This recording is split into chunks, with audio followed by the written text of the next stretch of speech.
கர்த்தருக்கு ஸ்தோத்திரம். நாம் ஒரு வேத பகுதியை வாசித்து இந்த நாளுக்கான தேவனுடைய வார்த்தையை தியானித்து கடைசியிலே ஒரு 5 காரியங்களுக்காக நாம் ஜெபித்து இந்த ஜெபத்தை நிறைவு செய்வோம். உபாகமத்தின் புஸ்தகம் அதனுடைய 7வது அதிகாரத்திற்கு நம்முடைய வேதாகமங்களை திருப்பிக் கொள்வோம். உபாகமம் 7வது அதிகாரம் 12 முதல் 14 வரையுள்ள வேத பகுதியை வாசித்து ஒரு வசனத்தின் வார்த்தையை மாத்திரம் நாம் எடுத்து தியானிக்க போகிறோம். நாம் வாசிக்க கேட்போமா? உபாகமம் 7 12 முதல் 14 வரை.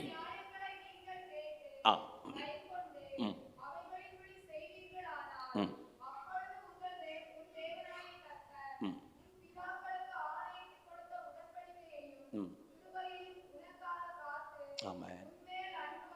Amen. Amen. Amen. Amen.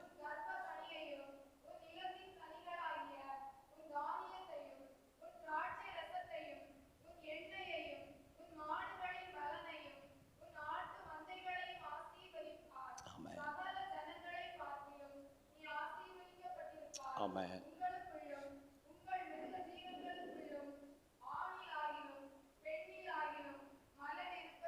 ஆமென். கண்களை மூடி என்னோடு ஜெபிப்பீர்களா? அன்பு தகப்பனே, நீர் தருகிற கிருபையுள்ள வார்த்தைகளுக்காக நன்றி. நாங்கள் வாசித்த வேத பகுதி உம்முடைய திருவார்த்தை அப்பா. வேத வாக்கியங்கள் எல்லாம் தேவ ஆவியினால் அருளப்பட்டிருக்கிறது. தேவ ஆவியானவர் தந்த வார்த்தையை நீரை அல்லாமல் வேறு ஒருவரும் விளக்கி சொல்ல முடியாது. எங்கள் இருதயங்களை திறந்தருளும், எங்கள் மனக்கண்கள் பிரகாசமாகட்டும். இயேசுவின் நாமத்தில் அடியனை ஒரு கருவியாய் பயன்படுத்தும். உம்முடைய பரிசுத்த உடன்படிக்கையின் இரத்தம் இங்கே இருப்பதாக. அடுத்த சில நிமிடங்கள் உம்முடைய வார்த்தையின் வல்லமை எங்களை உயிர்ப்பிக்க போகிறதற்காக நன்றி. எங்களை நாங்களே கண்டு சீர்திருத்தும்படிக்கான ஒரு கண்ணாடியாய் உம்முடைய வேதம் எங்கள் நடுவில் பயன்படுவதாக. இயேசுவின் நாமத்தில் ஜெபிக்கிறோம் நல்ல பிதாவே. மீண்டும் நான் உங்களை வாழ்த்துகிறேன். அறிமுகமான அநேக முகங்களை பார்ப்பது மிகுந்த மகிழ்ச்சி. ஹல்லேலூயா. அடியனை பயன்படுத்தினவர்கள், அடியனை நேசிக்கிறவர்கள், ஜெபிக்கிறவர்கள் எல்லாருக்காக நான் கர்த்தரை துதிக்கிறேன். இன்றைக்கும் நாம் தியானிக்க போகிற இந்த செய்தியினுடைய தலைப்பு, கனியற்ற நிலையின் காரணங்களை அடையாளம் காணுங்கள். கனியற்ற நிலையின் காரணங்களை அடையாளம் காணுங்கள் என்ற தலைப்போடு உங்கள் மத்தியிலே 4 குறிப்புகளை வைத்து 5 ஜெப குறிப்புகளை தந்து ஜெபிக்க ஆவியானவர் அடியனை பயன்படுத்துவாராக. நாம் வாசித்த வசனத்தினுடைய கடைசி பகுதி 14ஆம் வசனத்தின் கடைசி வார்த்தை, ஆண்டவர் தம் ஜனத்திற்கு கொடுத்திருக்கிற வாக்குத்தத்தம் என்ன? ஆமென். உங்களுக்குள்ளும் உங்கள் மிருக ஜீவன்களுக்குள்ளும் ஆணிலாகிலும் பெண்ணிலாகிலும் மலடு இருப்பது இல்லை. கனியற்ற நிலையின் காரணங்களை அடையாளம் காணுங்கள். There shall be no barrenness. உங்களுக்குள்ளே மலட்டுத்தன்மை அல்லது கனியற்ற தன்மை இருப்பது இல்லை. மலட்டுத்தன்மை என்ற அந்த வார்த்தைக்கான அர்த்தம் என்ன? ஒன்றையும் புதிதாய் உருவாக்காத ஒரு நிலை, வறண்ட நிலை, அல்லது ஆமீன் கனிதர முடியாத நிலை, பெருக முடியாத நிலை என்றெல்லாம் பல அர்த்தங்களை நாம் சொல்லிக்கொள்ள முடியும். இப்படி சொல்லலாம், பல பிரயாசங்கள் பட்ட பிறகும் கூட அங்கே இருந்து ஒன்றும் பிறப்பிக்கப்படாத ஒரு நிலை இருக்குமானால் அதையே மலட்டுத்தன்மை என்று சொல்லுகிறோம். மலடு இருப்பதில்லை என்கிற அந்த வார்த்தையை படித்தவுடன் நம்முடைய மனதிலே தோன்றுவதெல்லாம் அது பெண்களுக்கான வார்த்தை, அது சகோதரிகளுக்கானது, அது இளம் தாய்மாருக்கானது, அல்லது இன்னும் குழந்தை பேர் இல்லாதவர்களுக்கானது என்பது போல நாம் பார்க்கலாம். ஆனால் வேதத்தை நீங்கள் தியானித்தால் வேதத்திலே ஆவிக்குரிய மலட்டுத்தன்மைகளும் இருந்திருக்கிறது, குடும்ப காரியங்களின் மலட்டுத்தன்மையும் இருந்திருக்கிறது, தொழில் செய்கிறவர்களுக்குள்ளே மலட்டுத்தன்மைகள் இருந்திருக்கிறது. கர்த்தருக்கு ஸ்தோத்திரம். ஏன் ஊழியங்களிலும் கூட மலட்டுத்தன்மை இருந்திருக்கிறது, நிலங்களிலும் மலட்டுத்தன்மை இருந்திருக்கிறது. நீங்கள் அந்த வாசனத்தின் 13வது வசனத்தின் பின்பகுதியை பார்த்தால், உன் கற்பக்கனியையும் உன் நிலத்தின் கனிகளாகிய உன் தானியத்தையும் திராட்சை ரசத்தையும் எண்ணெயையும் உன் மாடுகளின் பலனையும் ஆட்டு மந்தைகளையும். ஆக மலட்டுத்தன்மை என்பது சகோதரிகளின் கர்ப்பத்தில் இருப்பது மாத்திரமல்ல, அது வாழ்க்கையின் எந்த பகுதியிலேயும் இருக்கலாம். ஹல்லேலூயா. ஆனால் கர்த்தருடைய ஆவியானவர் இந்த காலை வேளையிலே அடியேனை ஜெபிக்கும்படிக்கு உங்களுக்காக ஆமென் தேவ பாதத்தில் நிற்கும்படிக்கு எனக்கு தந்த ஒரு நல்ல பாரம், இன்றைக்கு இங்கே இருக்கிற நம் எல்லார் மீதும் இருக்கிற சகலவித மலட்டின் கிரியைகளும் மாற வேண்டும். தேவன் ஒரு பெருக்கத்தை நமக்கு தர வேண்டும். ஹல்லேலூயா, கர்த்தருக்கு ஸ்தோத்திரம். லூக்கா சுவிசேஷம் 5ஆம் அதிகாரம், திருப்ப வேண்டாம், அங்கே இருந்தது கூட ஒரு மலட்டுத்தன்மை என்று நான் சொல்லுவேன். முழுவதும் பிரயாசப்பட்டேன், ஒன்றும் அகப்படவில்லை. கர்த்தருக்கு ஸ்தோத்திரம். பிரயாசப்படுகிறார்கள், ஆனால் ஒன்றும் இல்லை. ஒருவேளை இங்கே வந்திருக்கிற தேவ பிள்ளைகளே, தேவனுடைய மனிதர்களே, தேவனுடைய ஊழியக்காரிகளே, நம்முடைய ஊழியத்திலும் நம்முடைய குடும்ப காரியத்திலும் ஒருவேளை நீங்கள் பகுதி நேர ஊழியத்தில் இருப்பீர்கள் என்றால், உங்கள் தொழிலிலும் வேலையிலும் கூட எடுக்கிற பிரயாசங்கள், படுகிற பாடுகள், எடுக்கிற திட்டங்கள், செயல்படுத்துகிற முயற்சிகள், இவைகளுக்கேற்ற ஒரு கனி இல்லை என்று சொல்லுவீர்களானால், ஒருவேளை அங்கே ஒரு மலட்டுத்தனம், ஒரு மலட்டுத்தனத்தின் ஆவி கிரியை செய்யுமானால், இன்றைக்கு இந்த வார்த்தை கேட்டு முடிவதற்குள் அது உடைக்கப்பட போகிறது. கர்த்தருடைய சத்தம் அதை செய்வதாக. ஹல்லேலூயா. சக்கரியா எலிசபெத் தம்பதியை குறித்து நாம் வாசிக்கிறோம். அவர்கள் இருவரும் கர்த்தருக்கு முன்பாக அவருடைய நியாயப்பிரமாணத்தின்படி நீதியாய் வாழ்ந்தார்கள் என்று சொல்லுகிற அடுத்த வார்த்தை இப்படி சொல்லும், ஆனால் எலிசபெத்தோ மலடியாயிருந்தாள். ஆவிக்குரிய வாழ்க்கையில் எந்த பிரச்சனையும் அவர்களுக்கு இல்லை. மற்றவர்களோடு இருக்கிற உறவிலே சக்கரியா எலிசபெத் தம்பதி நீதியாயிருந்தார்கள். கர்த்தருடைய வார்த்தையின்படி செய்வதிலே அவர்கள் மிக மிக பிரதானமான இடத்தில் இருந்தவர்கள், ஊழியக்காரர்கள். தூபம் காட்டுவதற்காக அந்த வயதிலும் சளைக்காமல் ஊழியத்திற்கு போகிறவர்கள். அநேகரோடு இருந்த உறவிலே அவர்கள் சரியாயிருந்தவர்கள். ஆனாலும் அவங்க வாழ்க்கையிலேயும் ஒரு மலட்டுத்தன்மை இருந்தது. ஹல்லேலூயா. ஜெபத்திற்கு குறைவில்லை, வேத தியானத்திலே குறைவில்லை, கர்த்தருக்கு பிரியமாய் வாழ்வதிலே குறைவில்லை, ஊழியம் செய்வதிலே குறைவில்லை, ஆவிக்குரிய கடமைகளில் குறைவில்லை. ஆனாலும் நான் போடுகிற பிரயாசத்துக்கேற்ற ஒரு பலன் எனக்கு இன்னும் வந்து சேரவில்லை என்று சொல்வீர்களானால், ஆவியானவர் நமக்கு சொல்லுகிற சத்தம் தான், அங்கே ஏன் கனி இல்லை என்பதை கண்டுபிடியுங்கள். ஹல்லேலூயா. கர்த்தர் நல்லவர், கர்த்தர் நல்லவர். ஆதியிலிருந்தே தேவனுடைய விருப்பம் என்ன? மனுக்குலத்திற்கு அவர் கொடுத்த முதல் ஆசீர்வாதம் என்ன? மனுக்குலத்தை சிருஷ்டிப்பதற்கு முன்பே அவர் தன் மனதிலே சொல்லிக் கொண்டது என்ன? அவர்கள் பலுகி பெருகி ஆளுகை செய்யட்டும், அவர்கள் பலுகி பெருகி பூமியை நிரப்பட்டும், அவர்கள் பலுகி பெருகி ஆண்டு கொள்ளட்டும் என்பதுதான் அவருடைய விருப்பம். ஹல்லேலூயா. பலுகுதலும் பெருகுதலும் என்பது தேவனுடைய விருப்பம் மட்டுமல்ல, அது தேவன் நமக்கு கொடுத்த கட்டளை. அல்லேலூயா, கர்த்தருக்கு ஸ்தோத்திரம். அது தேவன் நம்ம மீது வைத்த ஆசீர்வாதம், அது தேவன் நமக்கு வைத்ததான மிகச்சிறந்த அவருடைய திட்டம், அதுதான் அவருடைய சித்தம். அல்லேலூயா, கர்த்தருக்கு ஸ்தோத்திரம். பழைய ஏற்பாட்டில் மட்டுமல்ல, புதிய ஏற்பாட்டிலேயும் பாருங்கள். ஊழியர்களாய் இருப்பதால் அப்போஸ்தல நடபடிகளை வாசித்திருப்பீர்கள், தியானித்து பாருங்கள். எங்கெல்லாம் பரிசுத்த ஆவியானவர் இறங்கினாரோ அங்கெல்லாம் ஒரு பெருக்கம் உண்டாயிற்று. அல்லேலூயா. 120 பேர் மறுநாளே 3000 5000 திரளானவர்களாய் பெருகி போனார்கள். நம்முடைய தேவன் நமக்கு தந்திருக்கிற பெரிய ஆசீர்வாதம் நாம் பலுகி பெருகுவது. ஹல்லேலூயா. ஆனால் ஏன் மலட்டுத்தனம் இருக்கிறது? நான் அந்த வார்த்தையை கொஞ்சம் மாற்றிக்கொள்ள விரும்புகிறேன். அநேக சகோதரிகளுக்கு காயங்களை உண்டாக்குகிற வார்த்தையில் ஒன்று அது என்பதால், வேதம் அப்படி சொல்லி இருந்தாலும் பிரசங்கத்தில் அடிக்கடி சொல்ல வேண்டி இருப்பதால் நான் அதை கனியற்ற தன்மை என்று சொல்ல போகிறேன். அல்லேலூயா. ஒருவேளை இங்கே இருக்கிற சகோதரிகளோ, உங்கள் குடும்பத்தினரோ, அல்லது உங்களுக்கு அறிமுகமான, உங்களிடத்தில் ஜெபிக்க கேட்டுக்கொண்ட உங்களுடைய விசுவாச பிள்ளைகளில் யாராயிலும் சகோதரிகள் இன்னும் கற்பத்தின் கனிக்காக ஜெபிப்பார்கள் என்றால், இந்த சத்தம் கேட்கிற போதே அவர்களை மனதில் கொள்ளுங்கள். இந்த வருடம் ஒரு நல்ல செய்தி உண்டாகும். இந்த வருடம் கர்த்தர் ஒரு அற்புதத்தை அவர்களுக்கு செய்வார். ஹல்லேலூயா. கர்த்தருக்கு ஸ்தோத்திரம், கர்த்தருக்கு ஸ்தோத்திரம். குடும்ப வாழ்க்கையிலே இன்னும் ஒரு நன்மையை பார்க்க முடியவில்லை. ஊழியத்தின் பாதையிலே இன்னும் ஒரு பெருக்கத்தை அடைய முடியவில்லை. கர்த்தருக்கு ஸ்தோத்திரம். நான் எடுக்கிற திட்டங்களிலே ஒரு வளர்ச்சியும் இல்லை என்பது போல பல பல குழப்பங்களோடு நீங்கள் வந்திருப்பீர்கள் என்றால், ஆவியானவர் தம்முடைய வசனத்தை அனுப்பி இன்றைக்கு கனியற்ற நிலைமைகளை உடைத்து எறிவாராக. ஏன் கனியற்ற நிலைமை? அதை நாம முதல்ல அந்த காரணங்களை முதல்ல கண்டுபிடிச்சிட்டு அது எப்படி சரி செய்யப்பட வேண்டும் என்பதை ஆவியானவரிடத்திலே நாம் கேட்டு தெரிந்து கொள்ள போகிறோம். அல்லேலூயா, ஆமென். கனி இல்லாமல் இருப்பதற்கு அல்லது மலடாய் இருப்பதற்கு, ஒன்றும் புதிதாய் உருவாகாமல் இருப்பதற்கு, வித்து விதைக்கப்பட்டாலும் அங்கே ஒன்றும் ஆமென் புதிதாய் வளராமல் இருப்பதற்கு முதல் காரணம் என்ன?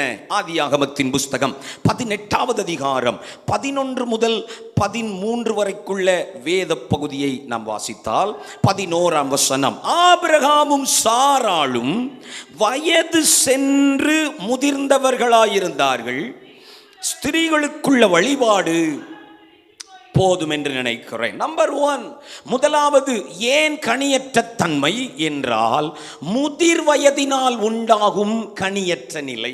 குறிப்பெடுக்கிறவர்களுக்காக நான் சொல்லட்டும். ஹல்லேலூயா. முதிர் வயதினால் உண்டாகும் கனியற்ற நிலை அங்கே அழகாய் சொல்லுகிறது. ஆபிரகாமும் சாராளும் வயது சென்று முதிர்ந்தவர்களாயிருந்தார்கள், அவர்களுக்கு பிள்ளை இல்லாமல் இருந்தது. அடுத்தடுத்து அவர்கள் தேவனிடத்திலேயே கேட்டுக்கொள்கிற கேள்வி, என் ஆண்டவனுக்கு வயது சென்று விட்டதே, நான் கர்ப்பம் செத்து போயிருக்கிறேனே என்று அவர்களுடைய மைண்ட் செட் என்னன்னா, இனி இது நடக்காது. ஒரு முதிர் வயதின் தன்மைதான் முதலாவது மலட்டுத்தனத்தை உண்டாக்குகிறது. ஆமென். கர்த்தருக்கு ஸ்தோத்திரம். பரிசுத்த ஆவியானவர் நமக்கு வார்த்தைகளை தருவாராக. கவனி, தேவன் ஆசீர்வதிக்கலாம், தேவன் வாக்குத்தத்தம் கொடுக்கலாம். ஆபிரகாமே, நான் உன்னை ஆசீர்வதித்து உனக்கு உன் கர்ப்ப பிறப்பிலேயே ஒரு சந்ததியை தருவேன் என்று அவர் பேசினாலும் கூட இவர்கள் 2 பேரும் தங்கள் வயதை காரணம் காட்டிக்கொண்டு குடும்ப வாழ்க்கையில் ஈடுபடாத வரைக்கும் அங்கே மலட்டுத்தன்மை மாறப்போவது இல்லை. நீங்கள் முதிர்ந்தவர்கள் என்பதால் உங்களுக்கு ஒரு கோடு போட்டால் போதும், நீங்கள் அதற்கு பின்னே. எனவே நான் மெல்லிய கோடு மட்டும் போடுகிறேன். கவனிங்க, வயதாகி இருக்கலாம், ஆனால் அங்கே கர்ப்பத்தில் ஒன்று உண்டாக வேண்டுமானால் அது ஆவியில் நடக்காது. தேவன் சாராளின் கர்ப்பத்திலே மரியாளுக்கு செய்தது போல புருஷனை அறியேனே, பரிசுத்த ஆவி உன்மேல் வரும், அப்படியெல்லாம் வாக்கு கொடுக்கல. You have to be youthful. நீங்கள் 2 பேரும் மீண்டும் வாலிப வயது போல நடந்து கொள்ள வேண்டும். மீண்டும் குடும்ப வாழ்க்கை, மீண்டும் தாம்பத்திய வாழ்க்கை அது இல்லாத போது இங்கே ஒரு மலட்டுத்தனம் மாறுவதற்கு வாய்ப்பில்லை. அல்லேலூயா. இது ஆபிரகாம் கதை. எங்களுக்கு என்ன பாஸ்டர் சொல்றீங்க? நல்ல கவனிங்க. நம்மில் அநேகர் இன்றைக்கும் கனியற்றவர்களாய், எதையும் பிறப்பிக்க கூடாதவர்களாய் இருக்க முதல் காரணம் முதிர்ந்த அல்லது எதையும் செய்ய முடியாது என்கிற முதிர் வயதின் மனநிலை. அல்லேலூயா. கர்த்தருக்கு ஸ்தோத்திரம். முன்பு நாம் இளைஞர்களைப் போல செயல்பட்டோம். நம்முடைய ஜெபம் அத்தனை துடிப்பாயிருந்தது, நம்முடைய ஊழியம் அப்படி இளமையாயிருந்தது, நம்முடைய பிரசங்கம் அப்படி தீப்பொறியாயிருந்தது. கர்த்தருக்கு ஸ்தோத்திரம். நம்முடைய ஆத்தும பாரம் அத்தனையாய் பிரகாசிக்கிறதா என்றது. ஆனால் காலங்கள் போக போக கனி இல்லாததை பார்க்க பார்க்க சில தோல்விகளை சந்தித்ததினால், சில விரக்தியான சம்பவங்கள் நடந்ததினால், அல்லது ஏமே நாம் கேட்டதை காட்டிலும் கொஞ்சம் கூடுதல் ஆத்துமாக்கள் இப்பொழுது சபையை நிரப்பி விட்டதினால், நாம் நமக்கு தேவையானது இந்த மந்தையிலிருந்தே கிடைக்கிறது என்று எண்ணிவிட்டதினால் இப்ப நாம யூத்தா இல்ல, இளைஞர்களின் இருதயம் இல்லை, வாலிபத்தினுடைய துடிப்பு இல்லை. இப்போ கொஞ்சம் நாம வயதான மனநிலைக்கு வந்திருக்கிறோம். நாமன்னு என்னையும் சேர்த்து தான் சொன்னேன். அல்லேலூயா. இப்போ கொஞ்சம் ஜெபம் அப்படி மெல்லமா ஒரு வயதான ஆள் ஜெபம் மாதிரி போகுது. நான் இங்க இருக்கிற வயதானவங்களை சொல்லலை, நான் பேசுவது நிச்சயம் சரீர வயதை குறிக்கவே இல்லை. ஆவிக்குரிய விஷயங்களில், குடும்ப காரியங்களில், திட்டமிடுவதில், ஊழியங்களுக்கு ஓடுவதில், நின்று ஜெபிப்பதில், பிரசங்கிப்பதில் இப்ப என்ன வந்துட்டுன்னா நமக்கு ஒரு முதிர் வயதின் தன்மை வந்து விட்டது. அல்லேலூயா. ஆனால் சங்கீதம் 92:15 நீதிமானுக்கு கொடுக்கிற ஆசீர்வாதம் என்ன தெரியுமா? அவர்கள் முதிர் வயதிலும் நல்லா சொல்லுங்க, கனி தருவார்கள். முதிர் வயது என்பது உட்கார்ந்து விடுகிற வயதல்ல. ஐயா ஆமேன். நம்முடைய ஆமேன் கர்த்தருக்கு ஸ்தோத்திரம். ஊழியத்தின் அனுபவம் 20 இருக்கலாம், ஊழியத்தின் அனுபவம் 30 ஆண்டுகளாக இருக்கலாம். நான்லாம் 28 வருஷமா, சில சொல்ற பார்த்தீங்களா, அந்த காலத்தில் நாங்கள்லாம் எப்படி ஜெபிப்போம் தெரியுமா? அந்த தேரி காட்டுக்குள்ள போனோம்னா நேரம் போறதே தெரியாது. இப்போ என்ன ஆயிட்டு? அப்படி கேட்கலாமான்னு தோணும். இப்போ என்னவா, இப்போல்லாம் உங்களுக்கு வயசாகலை, வயசாயிட்டுங்கிற மனநிலை வந்துட்டு, அதனால இப்போ ஒரு மலட்டுத்தனம் வந்திருக்கு. அல்லேலூயா. அதனால தான் முன்னாடி பிறப்பித்த ஆவிக்குரிய பிள்ளைகளை இப்போ பிறப்பிக்க முடியலை, முன்னாடி பெற்றெடுத்த வெளிப்பாடுகளை இப்போ பெற்றெடுக்க முடியலை. அல்லேலூயா. முன்னாடி ஆராதனை நடக்கும் போது வெளிப்பட்ட தேவ மகிமை இப்போ வெளிப்படலை. முன்னாடி நாமே பாடலை எழுதி பாடினோமே, இப்போ ஒன்றும் வரமாட்டேங்குது பாஸ்டர். அதெல்லாம் அந்த காலத்தில் ஆரம்பிச்சிட்டாலே நீங்க முதிர் வயதின் மனநிலையில் இருக்கிறீர்கள். முதிர்வு என்பது வயதில் இல்லை, சிந்தையில் இருக்கிறது. அல்லேலூயா. முதிர்வு என்பது நம்முடைய அனுபவத்தில் இல்லை, அது நம்முடைய சிந்தையில் இருக்கிறது. கர்த்தருக்கு ஸ்தோத்திரம். இன்றைக்கு கர்த்தர் அதை முதலாவது உடைப்பாராக. நல்ல கவனிங்க. ஆபிரகாமும் சாராளும் 99, 89 அல்லது 100, 90 உட்கார்ந்து பேசிட்டு இருந்தா, நீ தாத்தாவாயிட்ட, நான் பாட்டி ஆயிட்டேன். கர்த்தர் பார்க்கிறார் எப்படி மலடு மாறும். கர்த்தாவே பிள்ளையை கொடும், கர்த்தாவே பிள்ளையை கொடும். இங்கிலீஷ்ல சொல்லிடுறேன், ஆண்டவர் சொல்லி இருப்பார், டூ சம்திங் பிராக்டிக்கல். அல்லேலூயா. சும்மா ஜெபம் பண்ணிட்டே இருந்தா எப்படி நடக்கும்? அழுதுட்டே இருந்தா எப்படி நடக்கும்? அப்படியே வாக்குத்தத்தத்தை சொல்லிட்டே இருந்தா எப்படி நடக்கும்? Do something practical. நடைமுறை வாழ்க்கையில் என்ன செய்ய வேண்டுமோ அது செய்யப்பட வேண்டும். சத்தமோ ராமேன் சொல்லி இருங்க. ஹல்லேலூயா. புரிந்து கொண்டவர்களுக்காக கர்த்தருக்கு ஸ்தோத்திரம். கொஞ்சம் யூத்ஃபுல்லா மாறுன்றாரு. ஆபிரகாமே கொஞ்சம் அப்படியே ரிவர்ஸ்ல 75 வயசு பின்னாடி போ. ஆமா, ஒரு 25 வயது வாலிபனாய் நீ சாராளை கைபிடிக்கிற போது உன் மனநிலை என்ன, அப்போது உன் இருதயம் என்ன, அப்போ நீ செயல்பட்ட விதம் என்ன, அங்க திரும்பி போனன்னா எந்த சாராள் மலடி என்று சொன்னாயோ அதே சாராளை ஜாதிகளுக்கு தாயாய் நான் மாற்றி காட்டுவேன் என்று கர்த்தர் சொல்லுகிறார். அல்லேலூயா சொல்லுங்களேன். ஹல்லேலூயா. கர்த்தர் இன்னைக்கும் இங்கே இருக்கிற நம்மை கொஞ்ச காலம் பின்னே போக சொல்கிறார். தேவன் நமக்கு ஒரு வாலிபத்தின் பலனை தருவாராக. சத்தம் ஆமென் சொல்லுங்களேன். மீண்டும் ஒரு வாலிபத்தின் பலனை தருவாராக. வாலிப வயதின் மனநிலைகளை தருவாராக. வாலிபத்தினுடைய ஜெப கிருபைகளை தருவாராக. வாலிபத்தினுடைய வெளிப்பாடுகளை தருவாராக. வாலிபனாய் இருக்கும் போது எதுவும் சாதகமாய் இல்லை, ஆனால் ஒரு துடிப்பு மட்டும் இருந்தது, அவருக்காக ஏதாகிலும் செய்ய வேண்டும். அந்த துடிப்பு செய்ய வைத்ததா இல்லையா? இன்னைக்கு எல்லாம் சாதகமாய் இருக்கிறது. ஆமென். ஆட்கள் இருக்கிறார்கள், இடங்கள் இருக்கிறது, பணங்கள் இருக்கிறது, டெக்னாலஜி இருக்கிறது, வசதி வாய்ப்பு இருக்கிறது, ஆனால் மனநிலையோ முதிர்ந்து போயிருக்கிறது. ஹல்லேலூயா. வாக்குத்தத்தங்கள் இருக்கிறது, தீர்க்க தரிசனங்கள் இருக்கிறது, நம்மை வழி நடத்துவதற்கு நல்ல தேவ மனிதர்கள் இருக்கிறார்கள், ஆனால் ஆபிரகாமே உன்னுடைய மனநிலையிலேயோ ஒரு முதிர் வயதின் மனநிலை. தேவன் நம்மை ஒரு யூத்ஃபுல் ஸ்பிரிட்னால இன்னைக்கு நிரப்புவாராக. ஒரு அல்லேலூயா. Youthfulness is necessary for fruitfulness. கனி தர வேண்டும் என்றால் ஒரு இளைஞனின் மனம் நமக்கு தேவை. அல்லேலூயா. கர்த்தர் இன்றைக்கு நமக்குள்ளே அதை புதுப்பிக்கட்டும். ஆமென் சொல்லி பெற்றுக்கொள்ளுங்களேன். ஆமா ஆமா. காலேப் 85 வயதுல கர்த்தருக்கு ஸ்தோத்திரம். முதிர் வயதா இருக்கிற யோசுவாவிடத்தில் போய் அவர் பேசியது உங்களுக்கு தெரியும் இல்லையா? அப்போது இருந்த அதே பலன் இப்போதும் எனக்கு உண்டு, அந்த மலை நாட்டை எனக்கு தாரும். உங்களுக்கு தெரியுமா, இஸ்ரவேல் தேசத்தின் காணியாட்சிகளிலேயே பிடிப்பதற்கு கடினமான மலை அந்த கேட்டுக்கொண்ட எப்ரோன் மலைதான். காரணம், அங்கேதான் ஏனாக்கின் புத்திரர் இருக்கிறார்கள், ராட்சதர்கள் இருந்த தேசம். அவன் கேட்கிறான், சாதாரணமான இடம்லாம் எனக்கு வேண்டாம், என் வயசை பார்த்து எனக்கு ஊழியம் தரப்படாது, ஆமா என் மனசை பார்த்து ஊழியம் தரணும். அல்லேலூயா சொல்லுங்களேன்.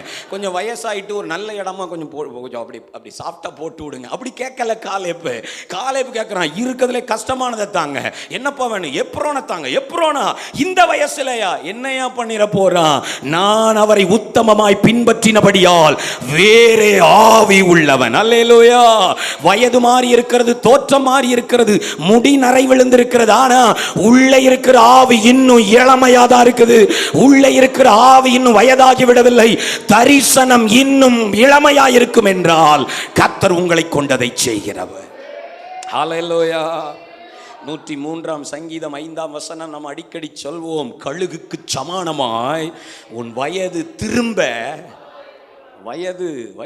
திரும்ப வாழ வயதாய் மாறுவதாக. ஹல்லேலூயா. பவுல் எச்சரிப்பார் பாருங்களேன், இளைஞனான தீமோத்தேயுவே, கிழவிகள் பேச்சுக்கு நீ என்ன செய்யணும்? ஒரு கிழவித்தனமான பேச்சு. அந்த காலத்துல நாங்கெல்லாம் இன்னைக்கு அந்த பேச்சை விட்டுட்டு அந்த காலத்துல இல்ல, இந்த காலத்திலையும் என் தேவன் மாறாதவர், தரிசனம் மாறாதது, ஆவியானவர் மாறாதவர், வரங்களும் கிருபைகளும் மாறுவதில்லை அப்படின்னு எழும்புவோம் என்றால் நாம் மலட்டுத்தன்மை அல்ல, பெருக்கத்தை காண போகிறோம். அல்லேலூயா, அல்லேலூயா. அந்த கிழவித்தனமான பேச்சு நம்மை விட்டு மாறட்டும். கிழவித்தனமான சிந்தை, கிழவித்தனமான செயல், கிழவித்தனமான ஒரு சோம்பல் நம்மை விட்டு மாறுமானால் கர்த்தர் சொன்னது போல ஒரு பெருக்கம் உண்டாகும். ஹல்லேலூயா. ஜெபத்தில் ஒரு யூத்ஃபுல்னஸ் வரட்டுமே. ஆமீன் கூட சொல்ல மாட்டீங்களே. நம்முடைய ஆராதனையில் ஒரு யூத்ஃபுல்னஸ் வரட்டுமே. எங்களுக்கெல்லாம் பழைய பாட்டு தான் தெரியும் பாருங்க, நீங்கள் புது பாட்டெல்லாம் நீங்கள் பாடுங்க. அப்படி இல்லை, கற்றுக்கோங்க, பாடுங்க, அப்படி ஆராதிங்க. ஒரு ஆமீன் சொல்லுங்க பார்க்கலாம். கர்த்தருக்கு ஸ்தோத்திரம். ஒரு வாலிபத்தினுடைய வயதினுடைய சிந்தை உண்டாகட்டும். அல்லேலூயா, ஆமென். புதிதானவைகளை கற்றுக்கொள்வோம், இன்னும் உற்சாகமாக எழுந்து நிற்போம்.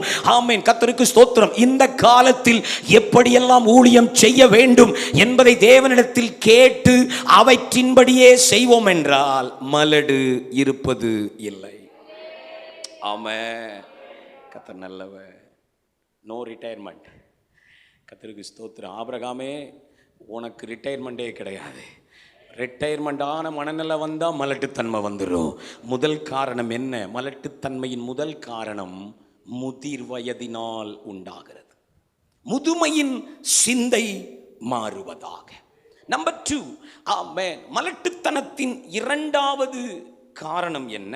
நம்ம டயக்னாஸ் பண்ணணும். கனியற்ற நிலை இருப்பதற்கு இரண்டாவது காரணத்தை ஆதியாகமத்தின் புஸ்தகம் 29வது அதிகாரம் 30-31 வசனங்களும் 30-31 வசனங்களும் 30ஆம் அதிகாரம் முதல் வசனமும் நமக்கு காண்பிக்கிறது. யாக்கோபு ராகேலையும் சேர்ந்தான், லேயாளை பார்க்கிலும் ராகேலை அவன் அதிகமாய் நேசித்தான்.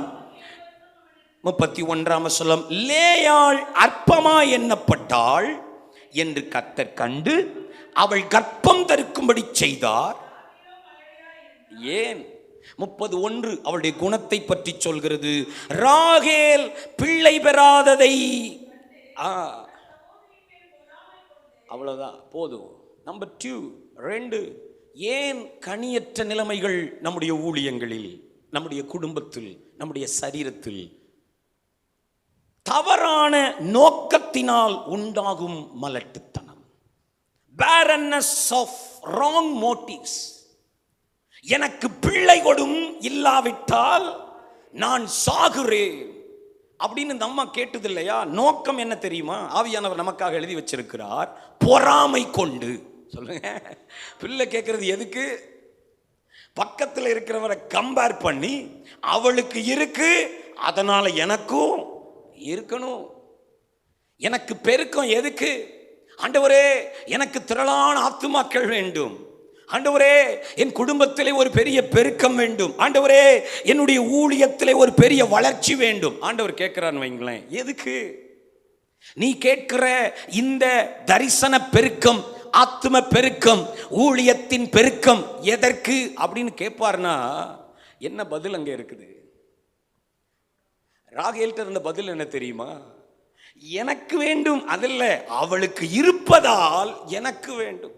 அவர் சபை கட்டிட்டாரு, அவருக்கு 100 ஆத்துமா இருக்குது, அவங்க நடத்துற மீட்டிங்ல இவ்வளவு பேர் இருக்குது, இவர் இந்த திட்டத்தை செய்கிறார், அவர் அந்த ஜெபத்தை நடத்துறார், அதனால எனக்கும் வேண்டும் என்று நாம் ஜெபிப்பதாலேயே இன்றைக்கும் கனியற்று போயிருக்கிறோம்.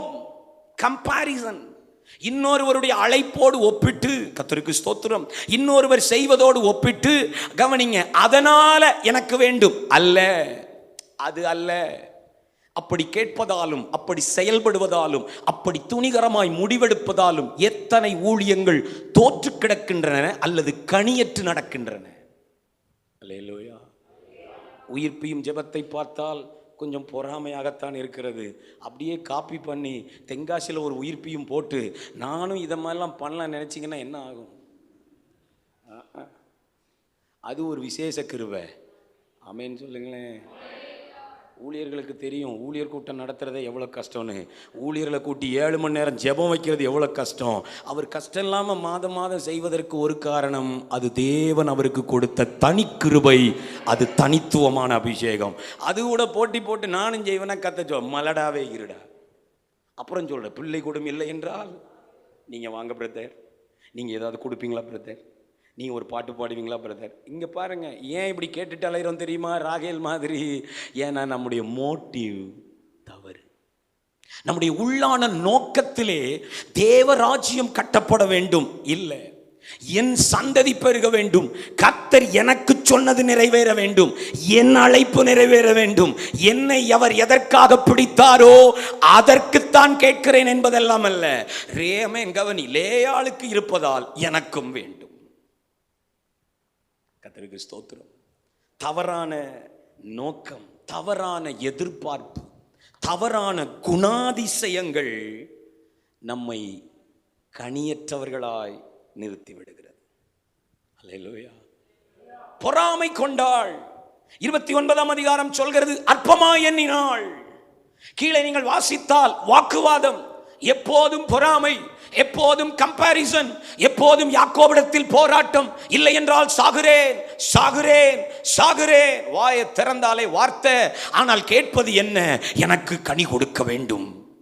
இல்லை, வாக்குவாதமும் பொறாமையும் இருக்கின்ற எந்த இடமும் கனியினால் நிரம்புவது இல்லை. கர்த்தருக்கு ஸ்தோத்திரம். விருப்பம் இருக்கலாம் சகோதரா, அன்பு உடன் ஊழியர்களே, ஏக்கம் இருக்கலாம், நமக்கு ஒரு பெரிய தரிசனம் இருக்கலாம், ஆனால் கனியற்று போயிருக்க காரணம் நம்முடைய நோக்கம் தவறாயிருக்கிறது.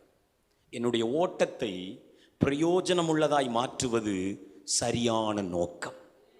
அல்லேலூயா. மீண்டும் சொல்கிறேன், என்னுடைய ஓட்டத்தை, என்னுடைய ஊழியத்தை, நான் எடுக்கிற பிரயாசங்களை கனி உள்ளதாய் மாற்றுவது என்ன தெரியுமா? நான் ஏன் செய்கிறேன், யாருடைய மகிமைக்காக செய்கிறேன், இது அவர் அனுமதித்து தான் செய்கிறேனா என்கிற சரியான நோக்கம் இருக்கும் பட்சத்தில் கர்த்தர் அதை கனி உள்ளதாய் மாற்றுவார். அல்லேலூயா. அது அற்பமான ஒன்றாக இருக்கலாம், அது இதுவரைக்கும் யாரும் போகாத செய்யாத ஒரு சாதாரண ஊழியமாக இருக்கலாம், மற்றவர்கள் செய்து பார்த்து கைவிட்டதாக இருக்கலாம். கர்த்தர் உங்களை பார்த்து நீ செய் என்று சொல்வார் என்றால் அதை தாராளமாய் செய்யுங்கள், அது கனிகளால் நிரம்பும். அல்லேலூயா, ஆமென். அல்லது நான் பேதுருவாக மாற விரும்பினாலோ, பேதுரு பவுலாக மாற விரும்பினாலோ அங்கே கனி இருக்க போவது இல்லை. 2 பேரும் ஒருத்தரை பார்த்து ஒருத்தர் பொறாமப்பட்டுக்கலாம். பேதுரு என்ன இப்படி எல்லாம் போற இடத்துல எல்லாம் பரிசுத்த ஆவி இறங்குறாரே அப்படின்னு பவுல் போற இடத்துல எல்லாம் இப்படி சபை தொடங்குதேன்னு பேதுருவும் மாற்றிக்கொள்வார்கள் என்றால் கனிகள் இல்லை. கர்த்தருக்கு ஸ்தோத்திரம். அவன் அழைக்கப்பட்ட அழைப்பில் நிலைத்திருக்க கடவன். தேவன் நம்மளை வச்சிருக்கிற இடத்துல, ஸ்தானத்தில் நாம திருப்தி ஆகணும். ஆமென். தேவன் தந்திருக்கிற அந்த சின்ன மந்தையில் நாம திருப்தி ஆகணும். தேவன் தந்திருக்கிற அந்த ஸ்தாபனத்தில் நாம திருப்தி ஆகணும். தேவன் தந்திருக்கிற அந்த கிருபையில நாம திருப்தி ஆகணும். அந்த கிருபையை நாம பெருக வைக்கணும். அதுல உண்மையா இருக்கணும். கொஞ்சத்தில் உண்மையா இருப்போம் என்றால் கர்த்தர் அங்கே கனிகளால் நிரப்புவார். அல்லேலூயா. கர்த்தருக்கு ஸ்தோத்திரம். கொஞ்சம் ஒரு நிமிடம் யோசித்து பாருங்கள், நான் தேவன் எனக்கு தந்த அழைப்பில் தான் இருக்கிறேனா? நான் வைத்திருக்கிற திட்டங்கள் சரியான நோக்கமுடையவையா? தேவன் எனக்கே தந்தவையா? அல்லது இன்னொரு இடத்திலிருந்து நான் காப்பி பேஸ்ட் பண்ணி இருக்கிறேனா? இன்னொரு இடத்திலிருந்து விருப்பத்தை எடுத்திருக்கிறேனா? அவராலேயே செய்ய முடியும்னா என்னாலேயே செய்ய முடியாது? இல்லை இல்லை. அல்லேலூயா. தேவனுடைய ஊழியம் தேவனுடைய வழியில் மட்டுமே செய்ய முடியும்.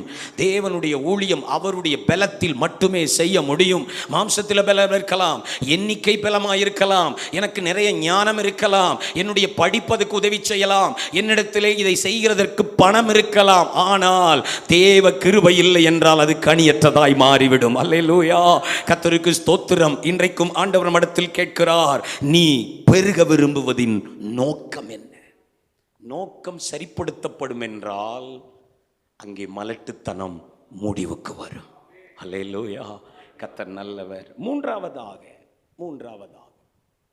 2 சாமுவேலின் புஸ்தகம் 6வது அதிகாரம் 2-3 வசனங்களை நாம வாசிக்கலாமா? 2 சாமுவேலின் புஸ்தகம் 6வது அதிகாரம்.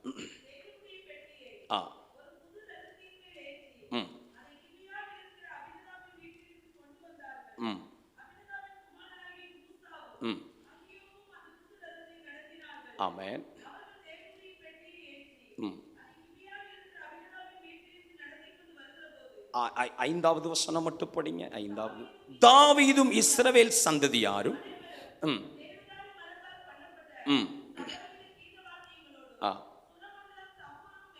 ம் ஓகே. சகோதரி 14ஆம் வசனம். தாவீது சணல் நூல் ஏபோத்தை தரித்து கொண்டு தன் முழு பலத்தோடும். நன்றி, கர்த்தருக்கு ஸ்தோத்திரம். 18ஆம் வசனம். இன்னும் 2 வசனம் எனக்காக வாசிச்சிருங்க, மொத்தமா வாசிச்சிடுறேன். 18ஆம் வசனம். தாவீது சர்வாங்க தகன பலிகளையும் சமாதான பலிகளையும் இட்ட பின்பு சேனைகளின் கர்த்தருடைய நாமத்தினாலே ஜனங்களை ஆசீர்வதித்தான். அப்படியே கீழே 23ஆம் வசனத்திற்கு வாருங்கள். சவுலின் குமாரத்தியாகிய மீகாளுக்கு மரணம் அடையும் நாள் மட்டும். நம்பர் 3, மலட்டுத்தனத்தின் கனியற்ற நிலையின் 3வது காரணம் என்ன அப்படின்னா, பரிச்சயத்தினால் உண்டாகும் கனியற்ற நிலை. பரிச்சயம், இங்கிலீஷ்ல ஃபெமிலியாரிட்டி. இந்த கதை நமக்கு தெரியும். உள்ளே இருக்கிற சத்தியத்தை மட்டும் கொஞ்சம் நீண்ட நேரம் நான் விளக்க விரும்புகிறேன். அநேக ஊழியர்களுக்குள் இருக்கின்ற ஒரு மிகப்பெரிய தவறான எண்ணம் இன்றைக்கு மாறுவதாக. barrenness of familiarity, பரிச்சயத்தினால் உண்டாகிற கனியற்ற நிலை. இந்த கதை நமக்கு தெரியும். கர்த்தருக்கு ஸ்தோத்திரம். பரிச்சயம்னா என்ன? நெருங்கி பழகுவதால், அவர்களோடு கூட உள்வட்டத்தில் இருப்பதால் உண்டாகிற ஆமென் ஒரு அலட்சியமான சிந்தை. பரிச்சயம். எனக்கு ரொம்ப பரிச்சயங்க, இவரை எனக்கு ரொம்ப தெரியும். நான் தான் இவனுக்கு சண்டே ஸ்கூல் நடத்தினேன் அப்படின்னா ஏன் நீ சொல்கிறான்னு வைங்களேன், ஏன் கண் பாண்டி தான் வளர்ந்தவன் தான் அப்படி சொல்கிற அந்த பழக்கம், அந்த உணர்வு அது நல்லது. ஆனால் அதுவே அலட்சியத்தை உண்டாக்குகிற போது அது மலட்டுத்தனமாய் மாறுகிறது. மீகாளுடைய எண்ணத்தை பாருங்களேன். தாவீது உடன்படிக்கை பெட்டி எடுத்துக்கொண்டு வருகிறார். நம்ம ஜெபத்திலேயே இதை நினைவு கூர்ந்தோம். கர்த்தருக்கு ஸ்தோத்திரம். உடன்படிக்கை பெட்டியை கொண்டு வருகிற 2வது தடவை தேவனுக்கு முன்பாக சணல் நூல் ஏபோத்து தரித்து ஆடி பாடுகிறார். 16ஆம் வசனம் சொல்கிறது, தாவீது ராஜா குதித்து நடனம் ஆடுவதை கண்டு தன் இருதயத்திலே அவனை அவமதித்தாள். அவமதித்தது நிமித்தம் அவள் வாய் திறந்த அவனிடத்தில் சொல்லுகிறார், எவ்வளவு மகிமையாயிருந்தீர், இப்படி கேவலமாக ஆடுவீர், இத்தனை பெண்கள் இருக்கும்போது உடையை கலற்றி போட்டிருந்தீரே அப்படின்னு அவமதிக்கிறாள். ஆராதனையை அவமதிக்கிறாள். கர்த்தருக்கு முன்பாக அவனுக்கு இருந்த தாழ்மையை அவமதிக்கிறாள். தேவனை அவன் நேசித்த அந்த நேசத்தை அவமதிக்கிறாள். வசனம் இப்படி முடிகிறது, அதனால் மரணமடையும் நாள் மட்டும் அவளுக்கு ஏன் கனி இல்லை? ஏன் இன்னும் ஒரு பெருக்கம் இல்லை? ஏன் இவள் இன்னும் தன்னுடைய எதிர்பார்ப்பை அடையவில்லை அப்படின்னு கேட்டா, ஃபெமிலியாரிட்டி.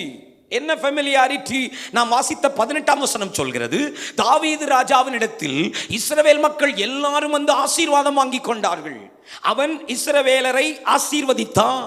கர்த்தருடைய நாமத்தினால் ஒரு ராஜா ஜனங்களை எல்லாம் ஆசீர்வதிக்கிறான். ஆனால் ஆசீர்வதிக்கப்பட வேண்டியவளோ அவமதித்துக் கொண்டிருக்கிறாள். என்ன காரணம் தெரியுமா? இவர் தானே, ஏன் கணவர் தானே, லவ் பண்ணி தானே கல்யாணம் பண்ணாரு, போராடி தானே என்னைய கல்யாணம் பண்ணாரு, இவர் எனக்கு தெரியாதா அப்படிங்கிற ஒரு பரிச்சயம். ஆமென். அபிஷேகத்தை நிறுத்தி போடுகிற பெரிய தடைகளில் ஒன்று பரிச்சயத்தின் ஆவி. அல்லேலூயா, கர்த்தருக்கு ஸ்தோத்திரம்.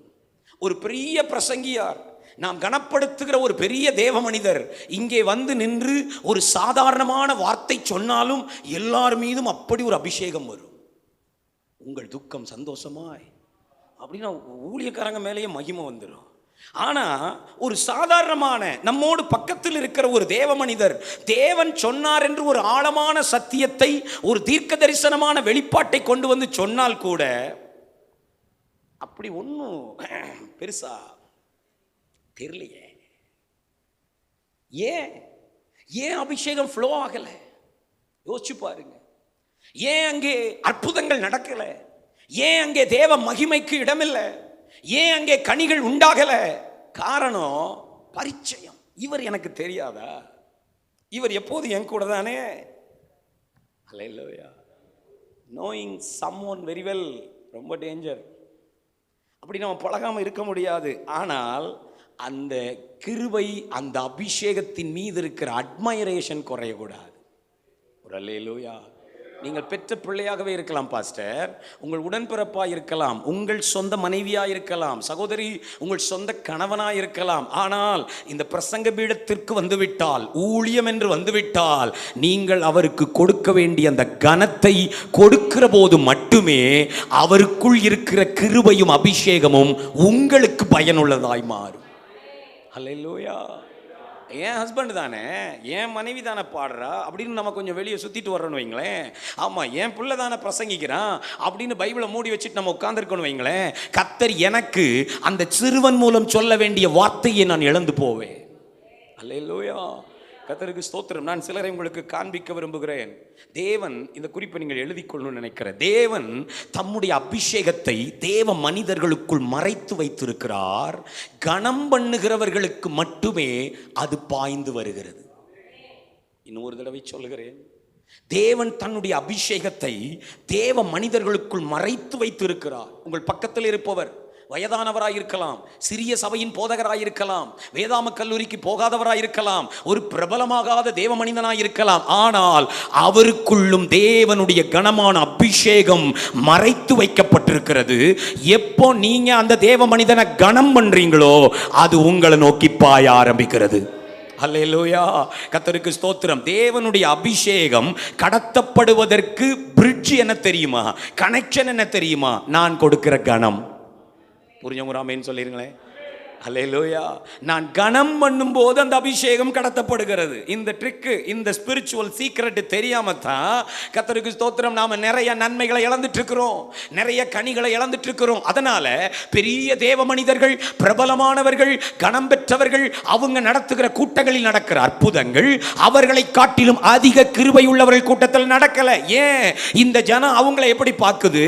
அவங்கள கனம் பெற்றவங்களா, தேவனிடத்தில் இருந்து அனுப்பப்பட்டவங்களா பார்க்குது. ஆனா அபிஷேகத்தால் நிரம்பின ஒரு தேவ மனிதனை சாதாரணமானவனா பார்க்கிறதுனால, எங்க பாஸ்டர் தானே, எங்க கூட தானே இருந்தாரு, இவர் எங்க ஐக்கியத்துக்கு அடிக்கடி வருவார், நம்ம பக்கத்துல தான் இருக்காரு, அவங்க பேசும்போதே தெரிஞ்சிடும், அவங்க அறிமுகப்படுத்துற தோரணையே தெரிஞ்சிடும். கவனிங்கள், அப்படி சொல்ல ஆரம்பிக்கிற போது எத்தனை அபிஷேகம் அந்த மனிதனுக்குள் இருந்தாலும், எவ்வளவு கிருபை அந்த தேவ மனிதன் பெற்றிருந்தாலும், எவ்வளவு வெளிப்பாடு உடையவராய் இருந்தாலும் அது எனக்கு எந்த பிரயோஜனத்தையும் தருவதில்லை. தாவீது தேவனுடைய இருதயத்தை கவர்ந்து கொண்டான், ஆனா மீகாளுடைய இருதயத்தை கவர முடியல. தேவன் தாவீதினுடைய பாடல்களிலே அவன் அத்தனை ரசனை உள்ளவராயிருந்தார். நீங்க தாவீதோட பாடல்கள், சங்கீதங்களை பாருங்க, ஆரம்பிக்கிறது அவனா இருக்கும், முடிக்கிறது கர்த்தரா இருப்பாரு. அல்லேலூயா சொல்லுங்களேன். 91ஆம் சங்கீதம் ஆரம்பிக்கிறது யார் தெரியுமா? தாவீது, உன்னதமானவரின் மறைவில்னு. ஆனா 14ஆம் வசனத்துக்கு பிறகு அவர் வந்துருவாரு. நீ ஒரு ஸ்டான்ஸா பாடு, நான் ஒரு ஸ்டான்ஸா பாடுறேன், அவன் என்னிடத்தில் வாஞ்சையா இருக்கிறபடியால் அவனை விடுவிப்பேன். அல்லேலூயா சொல்லுங்களேன். அவர் பேச ஆரம்பிப்பாரு. 32ஆம் சங்கீதம், நான் உங்களுக்கு தெரிஞ்ச சங்கீதமா சொல்றேன். 32ஆம் சங்கீதம் ஆண்டவர் பேச ஆரம்பிங்க. தாவீது ஆரம்பிப்பாரு, எவனுடைய பாவங்கள் ஆமென் மன்னிக்கப்பட்டதோ அப்படின்னு அவர் ஆரம்பிச்சா, 8ஆம் வசனம் வரும்போது அவர் பேச ஆரம்பிப்பார், நான் உனக்கு போதித்து நீ நடக்க வேண்டிய வழியை. ஆமென் சொல்லுங்களேன். அவர் பாடுனா இவர் இறங்கிடுவாரு, இந்த அம்மா பக்கத்திலே போவாது. ஆரம்பிச்சிட்டாரா? இந்த சோரமண்டலத்தை முதல்ல ஒழிச்சு வைக்கணும். இந்த மனுஷன் காலையிலேயே என் தூக்கத்தை, இது மீகாள், இவன் எப்ப சொரமண்டலத்தை எடுப்பான்னு ஒருத்தர் காத்து கொண்டிருக்கிறார், இவன் எப்படா இதை வைப்பான்னு ஒருத்தி காத்து கொண்டிருக்கிறாள். கனியற்று கொண்டிருப்ப காரணம் என்ன தெரியுமா? ஆமென்.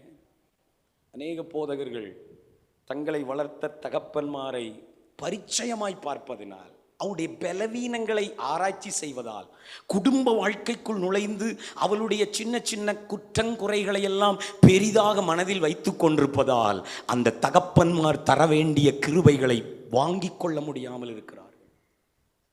ஆமென்.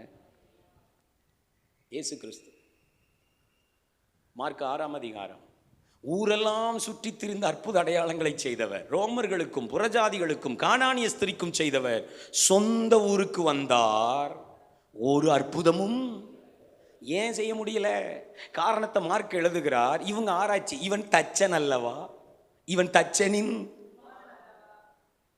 இவன் தாய் மரியாள் அல்லவா, இவன் அக்கா தங்கச்செல்லாம் நம்ம கூட படித்தவங்க தானே, இவனுக்கு இந்த ஞானம் எங்கிருந்து வந்தது? என்னைக்கு இவங்க பேக்ரவுண்டை கிளற ஆரம்பிச்சாங்களோ அன்னைக்கு அற்புதங்கள் நின்று போயிற்று. ஆமே. ஒரு நாளும் ஒரு தேவ மனிதர்களுடைய பின்னணிக்குள், குடும்ப வாழ்க்கைக்குள், அங்கே இயல்பாயிருக்கிற காரியங்களுக்குள்ள நம்ம புள்ள போய் என்ன செய்யக்கூடாது? அதை நோண்டி எடுக்கக்கூடாது. கர்த்தருக்கு ஸ்தோத்திரம். அந்த பின்னணியம் அறியும் போது நாம் ஒன்றை மனதில் வைத்து கொள்ள வேண்டும், என்ன இருந்தாலும் இவர் தேவனால் அபிஷேகம் பண்ணப்பட்டவராமே. அல்லேலூயா. தாவீது அப்படி நினைப்பவன். தன்னை கொல்ல சுற்றி திரிகிற சவுலை பார்க்கும்போது கூட கொலைகாரனாய், அசுத்தாவி பிடித்தவனாய், தோற்கடிக்கப்பட்டவனாய், தேவனால் புறக்கணிக்கப்பட்டவன் அவன் கண்ணு பார்க்காது. அவன் கண்ணு அவன் அபிஷேகம் பண்ணப்பட்டவராமே. எங்கேயாவது சவுலுடைய கேரக்டர் அவன் பேசி பார்த்துருக்கீங்களா? யார்ட்டையாவது யோனத்தான்ட்ட போய், உங்க அப்பாலாம் மனுஷனாயா, ஒரு மருமகன் பார்க்காம சுத்திட்டு இருக்கிறார் வெட்டுறதுக்கு அப்படின்னு பேசினதே இல்லை. தன் பிள்ளைகளிடத்திலோ தனக்கு இருந்த 600 பேரிடத்திலோ சவுலினுடைய எந்த குணாதிசயத்தையும் அவன் விளக்கினதில்லை. அவனுக்கு விரோதமாய் தன் கூட்டத்தார் எழும்பும் போது கூட சொல்லுவான், அமைதியா இருக்கணும், ஏனென்றால் அவர் கர்த்தரால் அபிஷேகம் பண்ணப்பட்டவர். ஒரு அல்லேலூயா. கர்த்தருக்கு ஸ்தோத்திரம். ஆமென். மிரியாமும் ஆரோனும் மோசேக்கு விரோதமாய் பேசிய காரியம் என்ன? உடன்பிறப்புகள் தான். தெரியும் அவர்களுக்கு மோசேயின் குற்றங்கள், மோசேயினுடைய திருமண வாழ்க்கை அவர்களுக்கு தெரியும். மோசே கொலை செய்து மீதியானுக்கு ஓடி போனது அவர்களுக்கு தெரியும். மோசேயினுடைய எல்லா பலவீனங்களும் தெரியும். அதை பேசாத வரைக்கும் அற்புதங்கள் தொடர்ந்தது. என்றைக்கு அந்த பழைய கதைகளை திரும்ப தோண்டினார்களோ வேதம் சொல்கிறது, தேவன் கோபப்பட்டார். அல்லேலூயா. Familiarity is the killer of anointing. நமக்கு கிடைக்க வேண்டிய அபிஷேகத்தை நாம் பரிச்சயத்தினால் இழந்து போகிறோம். நான் சில நல்ல எக்ஸாம்பிளை சொல்றேனே. எலிசாவும் எலியாவும். எலியா அவனுடைய பலவீனம், அவனுடைய பழைய வாழ்க்கை, ஏசவேலுக்கு முன்பு அவன் தோற்று போனதும் சூறை செடியில் இருந்ததும் எலிசாவுக்கு நன்றாய் தெரியும். ஆனால் அவன் எப்போது அழைத்தாலும் என் தகப்பனே என்று அழைக்கிறவன். ஒரு அல்லேலூயா சொல்லுங்க. அல்லேலூயா.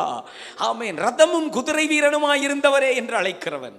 அவனுடைய பார்வையை பாருங்க. நீர் என்ன பெரிய தீர்க்கதரிசி, நான் உம்மை விட வளர்ந்துட்டு இருக்கிறேன் அப்படி பார்க்கல அவன். கர்த்தருக்கு இன்னைக்கு அப்படி தான் வளர்ந்துடுறாங்க பாருங்க. ஒரு பாட்டு பாட தெரிஞ்சு ஒரு பிரசங்கம் 2 குறிப்பு பேச ஆரம்பிச்சாச்சுன்னா தலைமை பாஸ்டர்கிட்ட இப்படி தான் போய் நிற்கிறான். சோத்திரம் பாஸ்டர், நல்லா இருக்கீங்களா பாஸ்டர், நான் வேணா பிரசங்கம் பண்ணட்டுமா பாஸ்டர்ன்றான்.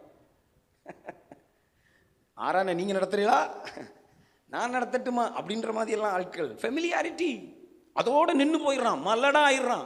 ஒரு புது ஆத்மா கொண்டு வர முடியல, ஒரு அற்புத அடையாளம் செய்ய முடியல. ஏன்? ஃபெமிலியாரிட்டி, பரிச்சயத்தின் ஆவி. கவனிங்க. ஆனா எலிசாவோ இவன் மேலே இருக்கிற அபிஷேகத்தில் அவனுக்கு ஒரு கண்ணு, அவரை பின்தொடர்ந்து கொண்டே போகிறான். அல்லேலூயா. உம்மையும் என்னையும் யாரும் பிரிக்க முடியாது என்று கர்த்தருடைய ஜீவனை கொண்டு ஆணையிட்டு சொல்கிறேன். உங்களுக்கு தெரியும் அந்த கதை. வேகமாய் போகிறேன். 2 ராஜாக்கள் 2ஆம் அதிகாரத்தில் இருக்கு. இப்ப என்னதான்ப்பா வேணும்? யோர்தானின் அக்கறையில் நின்று கேட்கிறார், நீ என்னிடத்தில் என்ன கேட்கிறாய்? அவன் சொன்னா பாருங்க, உம்மிடத்தில் இருக்கிற ஆவியின் வரம் எனக்கு ரெட்டிப்பாய் வேண்டும். ஒரு அல்லேலூயா சொல்லிறேன். அல்லேலூயா. நான் அதை கனம் பண்ணுகிறேன், நான் அதை ரசிக்கிறேன், நான் அதை விரும்புகிறேன். கேட்ட பொழுது ரெட்டிப்பாய் எலிசாவை கர்த்தர் அபிஷேகித்து பயன்படுத்தவில்லையா? ஒரு ஆமென். கர்த்தருக்கு ஸ்தோத்திரம். நம்முடைய எலியாக்களை நாம் எப்படி கனம் பண்ணுகிறோம்? நம்முடைய ஆவிக்குரிய தகப்பன்மாரை, நம்முடைய ஸ்தாபன தகப்பன்மாரை, நம்மை உருவாக்கினவர்களை இன்றைக்கு நாம் எந்த இடத்தில் வைத்திருக்கிறோம்? ஏன் கனியற்று போய் நிற்கிறோம் என்று புரிகிறதா? ஏன் ஊழியங்களிலே மாற்றமில்லை என்று புரிகிறதா? ஆமென். அங்கே கடந்து வந்து பாய்ந்து வந்து கனிகளை உண்டாக்க வேண்டிய அபிஷேகம் எங்கே நிறுத்தப்பட்டது என்று புரிகிறதா? கர்த்தருடைய ஆவியானவர் நம்மை உணர்த்துவாராக. ஹல்லேலூயா, ஹல்லேலூயா. கர்த்தர் நல்லவர். இன்னும் ஒரு நல்ல செய்தி, நல்ல சாட்சியை நான் சொல்லட்டுமா? கர்த்தருக்கு ஸ்தோத்திரம். மார்த்தாளும் மரியாள், இயேசு கிறிஸ்து அவர்களை மிகவும் நேசிக்கிறார், அவர்கள் வீட்டிலே தங்குகிறார், அங்கேதான் போஜனபானம் பண்ணுகிறார். என்றாலும் அவர்கள் ஒருபோதும் கிறிஸ்துவை, இயேசுவை அவர்கள் பரிச்சயத்தின் ஆவியோடு பார்த்ததே இல்லை. தன்னுடைய சகோதரன் மரணத்திற்கு அவர் வந்திருக்கிற போது அவங்க சொல்ற வார்த்தையை பாருங்க. ஆண்டவரே, நீர் இங்கே இருந்திருந்தீரானால், நீர் எவ்வளவு எங்களோடு பழகினாலும் நாங்கள் உம்மை ஆண்டவரே என்று அழைப்போம். ஹல்லேலூயா. அதனால நடந்ததுதான் எவருக்கும் நடந்திராத ஒரு உயிர்த்தெழுதலின் அற்புதம். சத்தமாவுராமே. கர்த்தர் நல்லவர். அப்போஸ்தலன் யோவான் இயேசு கிறிஸ்துவின் மார்பிலே கடந்தவன், மார்பிலே சாய்ந்திருப்பவன், சீஷன், அன்பாயிருந்த சீஷன் என்று பெயர் வாங்கின ஒரே சீஷன். ஆனா கவனிங்க, ஒருபோதும் கிறிஸ்துவை பரிச்சயத்தின் ஆவியோடு அவன் அணுகினதே இல்லை. ஆமென். நான் மனிதர்களை மட்டுமல்ல, சில வேத வசனங்களையும் சொல்லுகிறேன். பரிச்சயமான சில வேத பகுதிகளை வச்சிருக்கிறோம், அது நமக்கு தர வேண்டிய கனிகளை, வெளிப்பாடுகளை நம்ம இழந்து போயிடுறோம். இதுதானே, இந்த வசனம் எனக்கு தெரியுமே, இந்த சம்பவம் எனக்கு தெரியுமே, இந்த சங்கீதம் எத்தனை தடவை வாசிச்சிருக்கிறேன், அப்படி நம்ம பார்த்துட்டே வாசிக்கிறோம். அதை புத்தம் புதிதாய் பார்க்காத வரைக்கும் அதற்குள் இருக்கிற நல்ல அந்த நாளுக்கான வெளிப்பாடுகளை நாம் அடைய முடியாது. அல்லேலூயா. பரிச்சயமான பாடல்களை நாம் கடந்து போகிறோம். அன்றைக்கு அந்த பாடலுக்குள் இருந்து தேவன் நம்மோடு பேச விரும்பி இருப்பார். பரிச்சயமான நபர் ஆராதனை நடத்தினால் நாம் கடந்து போகிறோம், அந்த ஆராதனையில் கர்த்தர் நம்மை நிரப்ப விரும்பி இருப்பார். அல்லேலூயா. பரிச்சயமான நபர்கள் பிரசங்கித்தால் கொஞ்சம் அலட்சியமாய் அமர்ந்து விடுகிறோம், அதற்குள் இருக்க வேண்டிய தேவனுடைய வெளிப்பாட்டை நாம் இழந்து போகிறோம். எனவேதான் இன்றைக்கு அநேகர் மலட்டுத்தனமாய் அமர்ந்திருக்கிறார்கள். கர்த்தர் நம்மை மன்னிப்பாராக, கர்த்தர் நம்மை மாற்றுவாராக. பரிச்சயத்தினால் உண்டாகிற கனியற்ற நிலை. ஹல்லேலூயா. கர்த்தருக்கு ஸ்தோத்திரம். யாரை கனம் பண்ண வேண்டுமோ அவர்களை கனம் பண்ணுங்கள். தேவ மனிதர்களை எந்த ஸ்தானத்தில் வைத்து பார்க்க வேண்டுமோ அந்த ஸ்தானத்திலே வையுங்கள். அவருடைய பலவீனங்கள் உங்களுக்கு தெரியும் என்றாலும், நெருங்கி பழகுவதால் அவர்களுடைய ரகசியம், அந்தரங்கம் உங்களுக்கு வெளிப்பட்டிருக்கும் என்றாலும், அபிஷேகத்தை கவனியுங்கள், அபிஷேகத்தை கனம் பண்ணுங்கள். அது உங்களை கனி உள்ளவர்களாய் மாற்றும். ஹல்லேலூயா. கர்த்தருக்கு ஸ்தோத்திரம். ஒரு நாளும் ஊழியர்கள் நெருங்கி பழகுவதின் நிமித்தம் அவர்களை பரிச்சயத்தோடு நாம் பார்க்கவே கூடாது. ஆமென். அந்த மிகுந்த நெருக்கம் நமக்கு இருப்பதால் அவர்களை ஒருபோதும் அப்படியே ஒரு நண்பனை போல பார்த்து விடாதிருங்கள். இவரை கொண்டு கர்த்தர் எனக்கு கனிகளை தர முடியும், இவரை கொண்டு எனக்கு கர்த்தர் கிருபைகளை தர முடியும், இவரை எப்படி என் தரிசனத்திற்கு நான் பயன்படுத்தி கொள்ள முடியும், இவரிடத்தில் இருக்கிற இந்த குறிப்பிட்ட அபிஷேகத்தை நான் எப்படி சுதந்திரிக்க முடியும் என்பதில் கவனமாய் இருப்போம் என்றால் நாம் கனி உள்ளவர்கள் மாறுவோம். ஹல்லேலூயா. அந்த ரசனை மாறக்கூடாது. நான் சபைக்கு அப்படி அடிக்கடி சொல்லிக் கொடுப்பேன். எங்க பாஸ்டரையா தானே 25 வருஷமா இவர்கிட்ட தானே இருக்கு அப்படின்னு அந்த ரசனை மாறும்போதே, அவர் மேல இருக்கிற அந்த அட்மைரேஷன் மாறும்போதே, அவர் பிரசங்கிக்கிற பிரசங்கமும் அவனுக்கு உப்பில்லாம மாறி. அதனாலதான் யூடியூபுக்கு போறா, அதனாலதான் இது நல்லா இருக்குன்றான். அவங்க கட் பண்ணி போடுற 2 வார்த்தையை பார்த்துட்டு அதுக்கு ஒரு லைக் போடுறான், அதுக்கு ஒரு ஆமேன் போடுறான், அதுக்கு உட்கார்ந்து டைப் பண்றான். பிரதர், கர்த்தர் உங்க மூலம் என் கூட.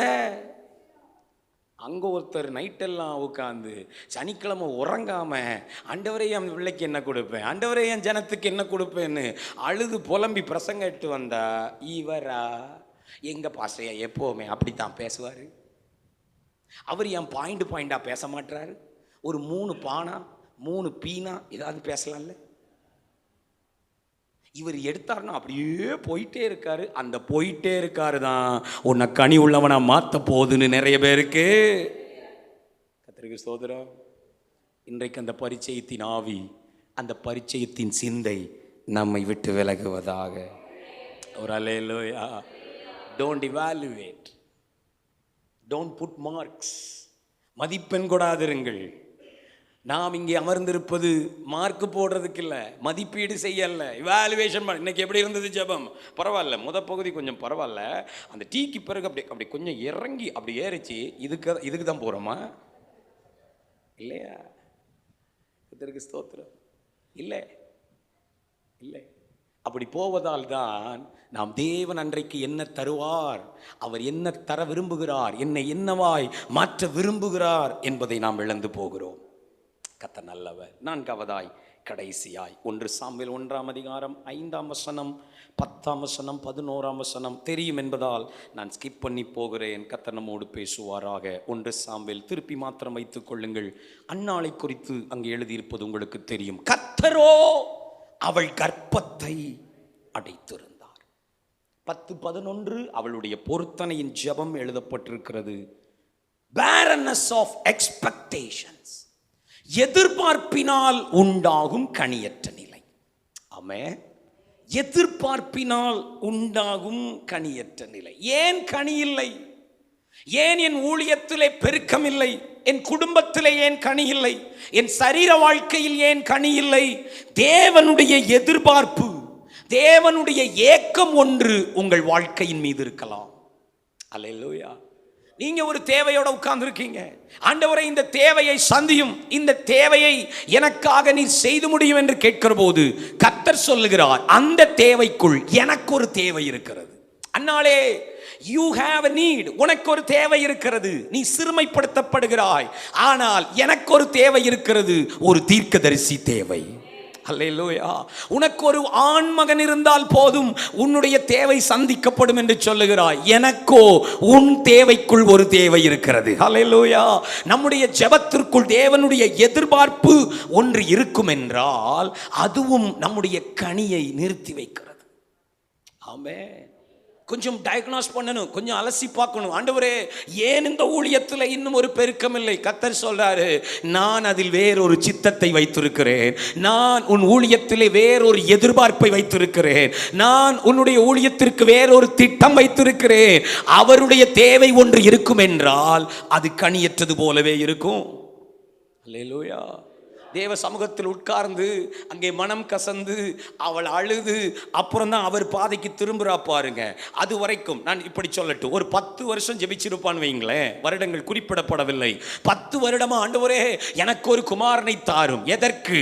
பெனி நாளுக்கு முன்பு நானும் கொஞ்சம் பெருமையாக இருப்பதற்கு. எதற்கு? கடைசி காலத்தில் என்னை காப்பா அப்படின்னு 1000 காரணம் சொல்லியிருக்கலாம். ஆனா என்றைக்கு அவனை உமக்கே கொடுப்பேன்னு சொன்னாலோ மலட்டுத்தன்மை அன்று முடிவடைந்தது.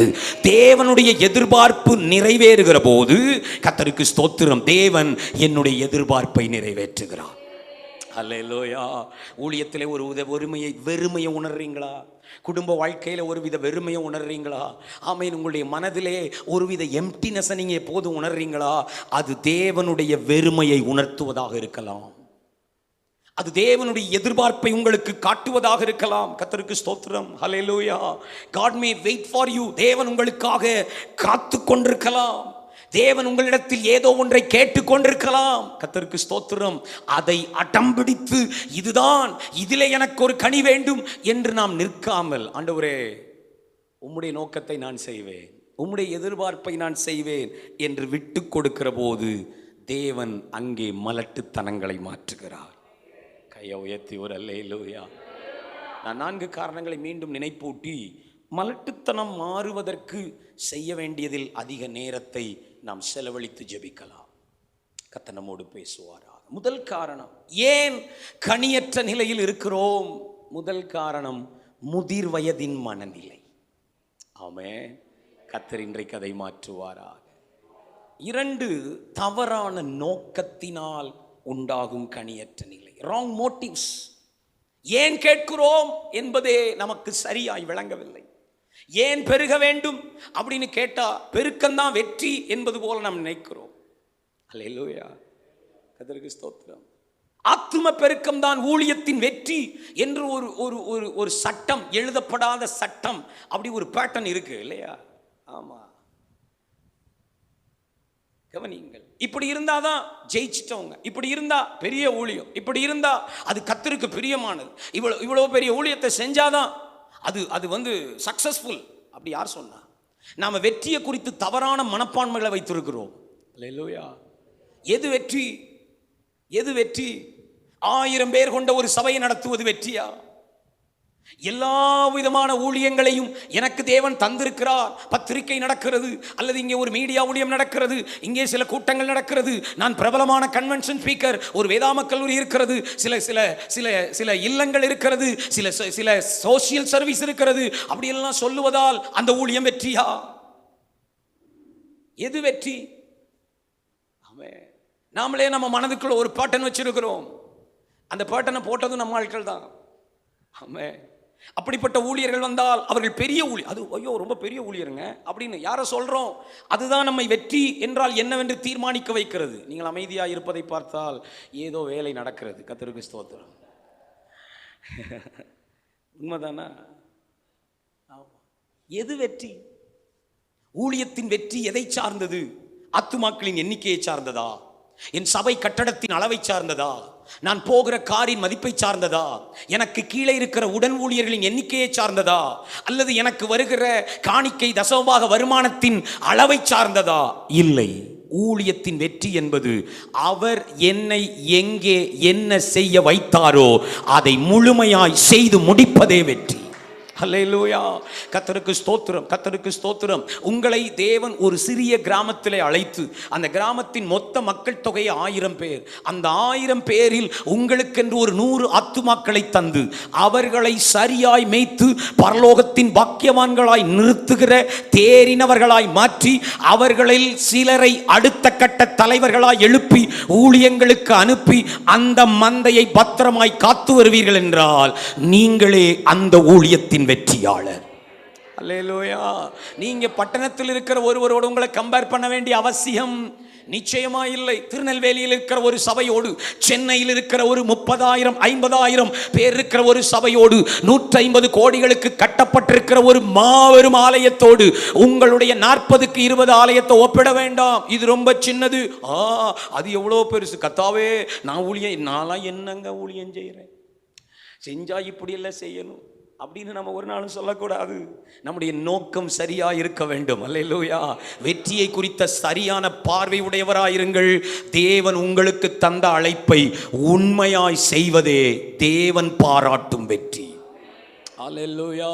கர்த்தர் நல்லவர். தவறான நோக்கம் கனியற்றவர்களாய் மாற்றி விடுகிறது. தேவன் வச்சதுல, தேவன் நிறுத்தின ஸ்தானத்தில், தேவன் அழைத்த அழைப்புல கிரியை செய்யாமல் நான் லேயாளோடு போட்டி போட தொடங்குகிற போது எனக்கும் வேண்டும், இதையும் நான் செய்துவிட வேண்டும், இதை செய்தால் எனக்கு ஒரு பெயர் கிடைத்துவிடும், இதை செய்தால் எனக்கு கொஞ்சம் வருமானம் வந்துவிடும், இதை செய்தால் நானும் பெரியவனாகி விடலாம் என்பது போன்ற தவறான நோக்கங்கள் தான் நம்மை கனியற்றவர்கள் வைத்திருக்கிறது. இன்றைக்கு கர்த்தர் நம்முடைய நோக்கங்களை சீர்படுத்துவாராக. அல்லேலூயா. சொல்லுங்க. கர்த்தர் நல்லவர், கர்த்தர் நல்லவர். அல்லேலூயா. பரிசு கொடுக்க போகிறவர் அவர், பலன் கொடுக்க போகிறவர் அவர், கிரீடங்களை கொடுக்க போகிறவர் அவர். அவர் ஒரு காலமும் பெருங்கூட்டம் வைத்திருந்ததால் பெரிய ஊழியன் என்று அழைக்கப் போவதில்லை. சிறு மந்தையை மேய்த்ததால் நீ ஒரு சோம்பலின் ஊழியன் என்று அழைக்கப் போவதில்லை. 2 தாலந்து கொடுத்தவன் 2ஐ 4ஆக்கி கொண்டு வந்தால் அவனை பார்த்தும் அதே வார்த்தை சொல்லுவார், உண்மையும் உத்தமமான ஊழியக்காரனே. 5 தாலந்தை பயன்படுத்தி இன்னும் ஒரு 5ஐ கொண்டு வந்தால் அவனையும் அதே வார்த்தையினால் சொல்லுவார். இப்படி சொல்லுகிறேன், 1 தாலந்து கொண்டு போனவன் 1.5 தாலந்தாக கொண்டு வந்திருந்தால் கூட அவனுக்கும் அவர் சொல்லி இருப்பார், நல்லது, உண்மையும் உத்தமமான ஊழியக்காரனே. கர்த்தருக்கு மகிமை உண்டாவதாக. அல்லேலூயா. 2 தாலந்து பெற்றவன் 5 தாலந்து உள்ளவனை பொறாமையோடு பார்க்க தேவையில்லை. 5 தாலந்து பெற்றவன் 2 தாலந்து உள்ளவனை சிறுமைப்படுத்தும் சிந்தையோடு பார்க்க தேவையில்லை. அவனவனுக்கு என்ன தேவையோ, அவரவருக்கு எவ்வளவு திறமையோ, அவரவருக்கு என்ன அழைப்போ அதை தீர்மானிக்கிறவர் கர்த்தர். ஒரு ஆமென். ஹல்லேலூயா. என் ஓட்டத்தில் நான் சரியா இருக்கிறேனா, அதுதான் என்னை கனி உள்ளவனாய் மாற்றும். ஆமென். இன்னும் ஒரு வார்த்தை ஆவியானவர் நினைவுபடுத்துறதுக்காக சோத்திரம். Business is not always fruitfulness. நான் ரொம்ப பிஸியா இருக்கிறேன் அப்படிங்கிறதுனால நான் கனி உள்ளவன் அல்ல. ஹல்லேலூயா. இன்னைக்கு வரும்போது என்னை இடைமறித்த அந்த ஊழியருக்கும் அதைத்தான் சொல்லிவிட்டு வந்தேன். அப்படியே போயிட்டே இருக்கிறேன். இங்கே ஒரு ஜெபம் நடக்கு தெரியுமா, நானும் போனேன், முன்னாடி எல்லாம் போனேன் அப்படின்னு இழுத்தாரு. அப்போதான் நான் இந்த வார்த்தையெல்லாம் சொல்ல வேண்டியதாயிட்டு. Business is not always fruitfulness. அங்கே போகிறேன் இங்கே போகிறேன், எனக்கு நிற்க நேரம் இல்லை, அதனால் நான் கனி உள்ளவனா? நிச்சயம் இல்லை. என்னுடைய கனிகள் நான் செய்கிற காரியங்களால். நான் எவ்வளோ பிஸியான ஷெட்யூல், இன்னைக்கு இங்கே இருப்பேன், சாயங்காலம் அங்கே ஒரு கூட்டம், நாளைக்கு ஒரு கூட்டம், நாளைக்கு மட்டும் 3 பிரசங்கம் பண்ணும் அப்படி எல்லாம் சொல்றதுனால நான் கனி கொடுக்கிறவன் அல்ல. ஒன்றுமே இல்லை பாஸ்டர். இந்த வாரம் முழுவதும் அவர் என்னை தனி ஜெபறையில் உட்கார வைத்தார். அவர் என்னோடு பேசினார். பாஸ்டர், நீங்க தான் கர்த்தருக்கு கனி கொடுக்கிறவர்கள். அல்லேலூயா. அவர் ஓடச் செய்யும் போது ஓடுங்கள், அவர் அமரச் செய்யும் போது அமர்ந்திருங்கள். எத்தனை காலமானாலும், எத்தனை காலமானாலும். அல்லேலூயா. தேவன் எனக்கு கற்றுக் கொடுத்த ஒரு சின்ன அனுபவத்தை உங்களுக்கு சொல்லுகிறேன். உங்களுக்கு அனுபவம் சொல்லும் வயதும் அனுபவமும் எனக்கு இல்லை. ஆனால் கவனிங்கள், இப்படியெல்லாம் பிரசங்க பீடங்களில் நிற்பதை விட அவர் பாதத்தில் விழுந்து கிடப்பதே அதிக கனி உள்ளவர்களாய் நம்மை மாற்றுகிறது. இந்த பிரசங்கத்தில் நடக்காத கிரியைகள் அவர் பாதத்தில் அமர்ந்திருக்கும் சில மணி நேரத்தில் நடப்பது நிச்சயம். அல்லேலூயா. ஆண்டவர் மோசேயை அழைப்பார் பாருங்க. மோசே, நீ உடைத்து போட்ட கற்பலகைகளுக்கு பதிலாய் நான் உனக்கு கற்பலகைகளில் மீண்டும் ஒரு தடவை எழுத போகிறேன், வா அப்படின்னு சொல்லி அழைப்பாரு. மோசே அழைச்ச உடனே இவரும் அந்த உச்சிக்கு ஏறி போவாரு. ஒரு மேகம் வந்து மூடு. பைபிள் சொல்லுது, வசனம் சொல்லுது, 6 நாளாய் அந்த மேகம் மலையை மூடி இருந்தது. 7வது நாளில் கர்த்தர் வந்து நின்று மோசேயை கூப்பிட்டார். வர சொன்னது எப்போ? First day. வந்த உடனே சில அதை பேசி அனுப்பியிருக்கலாம் இல்லையா? ஃபார் 6 days, 6 நாட்கள் மேகமூட்டத்தின் கீழே மேகமூட்டத்தின் நடுவில் அமர பண்ணினார். சில நாட்கள் யாருக்கு இந்த வார்த்தைன்னு தெரியாது, கர்த்தர் டைவர்ட் பண்ணி தீர்க்க தரிசன வார்த்தைகளை தருகிறார். சில நேரங்கள் உங்கள் ஊழியம் சில மாதங்கள் மேகமூட்டத்தின் மாதங்களாக இருக்கும். எதுவுமே அசையாது, எதுவுமே நடக்காது, எந்த சத்தமும் கேட்காது, புது ஆக்டிவிட்டி இல்லை. அதற்காக நீங்கள் தோற்று போனவரோ, அழைக்கப்படாதவரோ, அல்லது அபிஷேகத்தை இழந்து போனவரோ அல்ல. கர்த்தர் உங்களை காத்திருக்க வைத்திருப்பது ஒரு மாபெரும் மகிமையான 7வது நாளுக்காக. உங்கள் 7வது நாள் சமீபிக்கிறது பிரதர். அல்லேலூயா. என் அன்பு தேவ மனிதரே, உங்களை தேவன் சந்திக்கிற 7ஆம் நாள் சமீபிக்கிறது. தீர்க்க தரிசனமாய் எடுத்துக்கொள்ளுங்கள். மேகமூட்டத்தின் 6 நாட்கள் முடியும் போது கர்த்தருடைய மகிமையை நீங்கள் காணவே காண்பீர்கள். அல்லேலூயா. மோசே நினைச்சிருந்தா, நானா இருந்தா இப்படி சொல்லிப்பேன், 6 நாள் வீணாக்கிட்டீங்க ஆண்டவரே. 6 நாளா மேகமூட்டத்தில் சும்மா உட்கார வச்சுட்டீங்க. ஒரு வார்த்தை நீங்களும் பேசல, நானும் ஒரு வார்த்தை பேசல, ஒரு வசனம் கூட எழுதல, ஒரு குறிப்பு கூட எழுதல. என்னதான் பண்றீங்க? 6 நாள் வேஸ்டா போச்சு. இந்த 6 நாள்ல 6 × 10 60 வீடு விசிட் பண்ணிருப்பேன் ஆண்டவரே. 60 வீடுனா 60 × dash dash is equal to dash. ஒரு வீட்டுக்கு அப்படி கணக்கு போட்டாலும் ஆண்டவரே, அந்த வாரம் கர்த்தருக்கு ஸ்தோத்திரம் பாருங்க, கர்த்தர் என் தேவையெல்லாம் சந்திச்சிருப்பார். இது நம்ம கணக்கு. 6 நாள்ல நான் ஒரு 6 பிரசங்கம் பண்ணியிருப்பேன் ஆண்டவரே. பைபிள் ஸ்டடி போச்சுது இல்லையா, யூத் மீட்டிங் போச்சுது, வாழ்வே தாய்மார் கூட்டம் போச்சுது, எல்லாம் அப்படியே உட்கார வச்சுட்டீங்க ஆண்டவர். என்ன ஆண்டவர், கலக கூட்டம் இது. பார்த்தீங்களா, நம்ம சில பேர் இங்கே உட்காந்துட்டு சிசிடிவியில் இங்கேருந்து பார்த்துட்டு இருப்போம். இப்போவும் பாஸ்டர் விட்டுட்டு வந்தேன், பாஸ்டர் லென்த் கன்வென்ஷன் இப்போ தான் விட்டுட்டு வந்தேன், உபவாச கூட்டம், யார் வந்திருக்கா என்ன நடக்குன்னு தெரியல, பரித வச்சுட்டு இருக்கீங்க இல்லையா. அவன் 6 நாளா 20 லட்சம் பேர் கோராகியர், கவனிங்க, புத்தி சரியில்லாதவன் எல்லாரும் கீழே விட்டுட்டு தைரியமா போய் உட்கார்ந்துருங்க. அவனுக்கு தெரியும், அழைத்தவர் பாதத்தில் நான் அமர்ந்தால் என் ஜனத்தை அவர் பார்த்து கொள்வார். அல்லேலூயா. கர்த்தருக்கு ஸ்தோத்திரம். எது கனி உள்ளது? இன்று நம்முடைய பார்வை மாறுவதாக. அல்லேலூயா. கர்த்தருக்கு ஸ்தோத்திரம். டிஎல் மூடி என்னுடைய ஒரு வார்த்தையை சொல்லிட்டு நான் அடுத்த குறிப்புக்கு வரேன். அவர் அழகா சொல்றாரு, 1000 பேருக்கு வேத வசனங்களை விளக்குவதை விட நரகத்திற்கு போகிற ஒரு ஆத்துமாவுக்கு சுவிசேஷம் சொல்வதையே நான் பாக்கியமாய் பார்க்கிறேன். அதுதான் கனி. ஒரு பெரிய மேடை இல்லையே, ஒரு பெரிய கான்ஃபரன்ஸ் கூப்பிடலையே, எனக்கு ஊழியர் கூட்டத்தில் ஒரு ஜெபம் கூட கொடுக்கலையே, என்ன கம்ப்ளைண்ட்லாம் வருதுன்றீங்க. எனக்கு ஒரு ஜெபம் கொடுத்தாங்களா? நான் இவ்வளோ பெரிய சபையின் போதகர், ஒரு ஸ்தாபன தலைவர், ஆனால் இந்த ஊழியர் கூட்டத்தில் எனக்கு ஒரு ஜெபம் கூட ஏங்க, இந்த மைக்கு பிடிச்சி ஜெபிச்சாதான் அவர் கேட்கும்னு நினைச்சோமா? கவனிங்கள், இப்படியெல்லாம் என்னை பிரசங்கிக்க கூப்பிட்டால் தான் வருவேன். கூப்பிடும் போதே எத்தனை பேர் இருப்பாங்க, எவ்வளவு பேர் வருவாங்க? இல்லை, அந்த கணக்கல்ல. டிஎல் மூடி சொல்லுகிறார், 1000 பேருக்கு வசனத்தின் ஆழங்களை விளக்குவதை விட மனம் திரும்ப வேண்டிய ஒரு பாவிக்கு இயேசு நல்லவர் என்று சொல்வது கனி உள்ளதாய் மாறும். அல்லேலூயா. கவனிங்கள், வேதத்தை விளக்குவதை நான் தவறென்று சொல்லவில்லை, வேதாம கல்லூரியில் போதிப்பதை தவறென்று சொல்லவில்லை, கருத்தரங்களில் பேசுவது தவறல்ல. ஆனால் நாம் எதை கனி என்று பார்க்கிறோம்? ஒரு நபரிடத்தில் நாம் பேசுகிற நேரம் எவ்வளவு? ஒரு புதிய ஆத்மாவுக்காக நாம் எடுக்கிற முயற்சி எவ்வளவு? ஒரு ரட்சிக்கப்படாத நபரிடத்திற்காக நாம் எடுக்கிற பாரம் எவ்வளவு?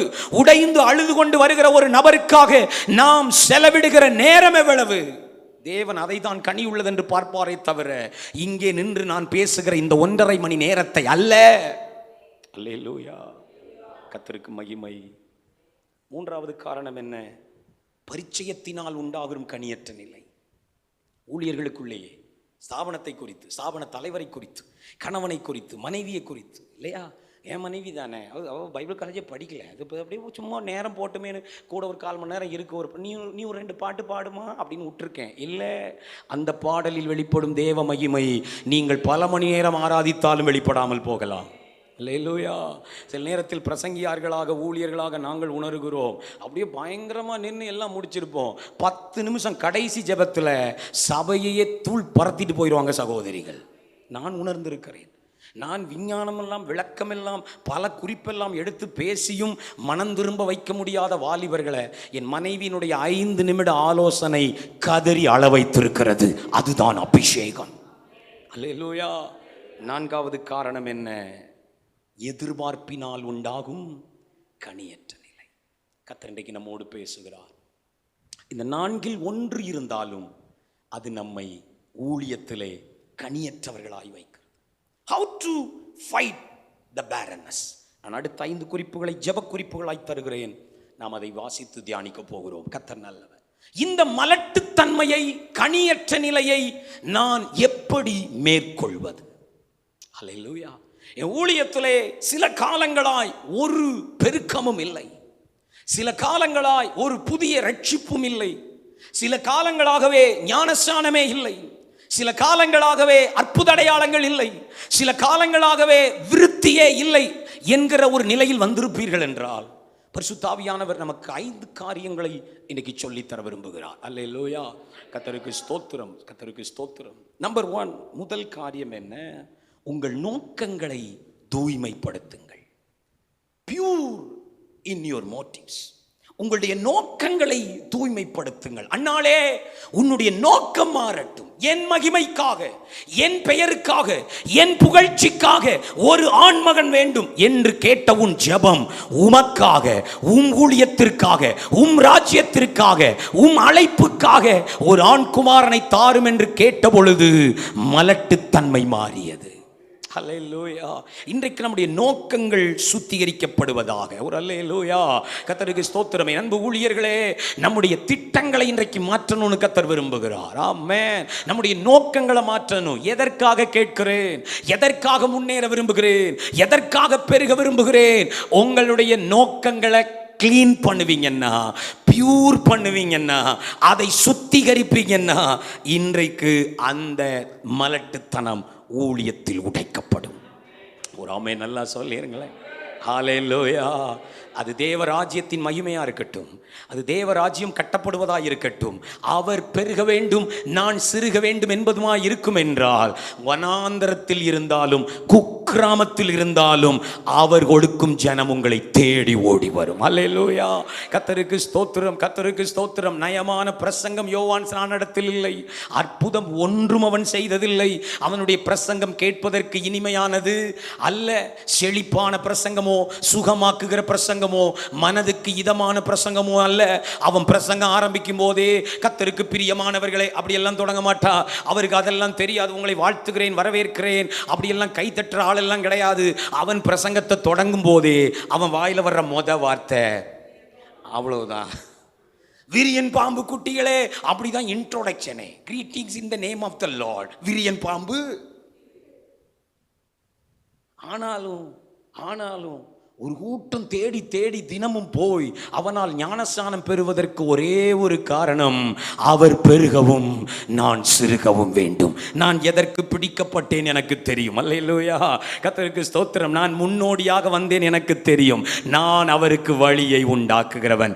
வருகிறவர் நீர்தானா? ஐயோ, அவர் பாதரட்சையின் வாரை கலற்றவும் நான் தகுதியற்றவன். அவனுக்கு தெரிந்து விட்டது, என் ஓட்டம் இதுதான், என் நோக்கம் இதுதான், என் அழைப்பு இதுதான். தன் அழைப்பில் சரியாய் நிற்கிறவனுக்கு அவர் ஏராளமான கனிகளை தருகிறவர். ஹல்லேலூயா. யோவான் ஸ்நானகன் நினைத்திருந்தால் இன்னொரு ரூட் எடுத்திருக்க முடியும். கர்த்தருக்கு ஸ்தோத்திரம். இத்தனை ஆட்கள் இருக்க தன்னை ஒரு சின்ன மேசியா போல அவன் காண்பித்திருக்க முடியும். ஏரோதுவினுடைய பழக்கமே அவருக்கு உண்டு. ஆமென். மார்க் 6ஆம் அதிகாரம் சொல்கிறது, ஏரோதுவும் அவரிடத்திலே ஆலோசனை கேட்டு வந்தான். ஒரு ராஜாவினுடைய பேக்ரவுண்ட் இருந்தா என்னனால் நடப்பித்திருக்கலாம். ஆனா யோவான் ஸ்நானகனுக்கு தெரியும், I am called for this one. இதற்காகவே நான் அழைக்கப்பட்டவன். ஹல்லேலூயா. கர்த்தருக்கு ஸ்தோத்திரம். நம்பர் 2, ஆமென். மலட்டுத்தன்மையை மாற்றுவது எப்படி? Prayer and intercession. ஜெபமும் மன்றாட்டும். ஆதியாகமம் 25ஆம் அதிகாரம் 21ஆம் வசனம் வாசிக்க வேண்டாம். 1 சாமுவேல் 1ஆம் அதிகாரம் 11ஆம் வசனம். மலடியாயிருந்த தன் மனைவிக்காக ஈசாக்கு வேண்டுதல் செய்தான்.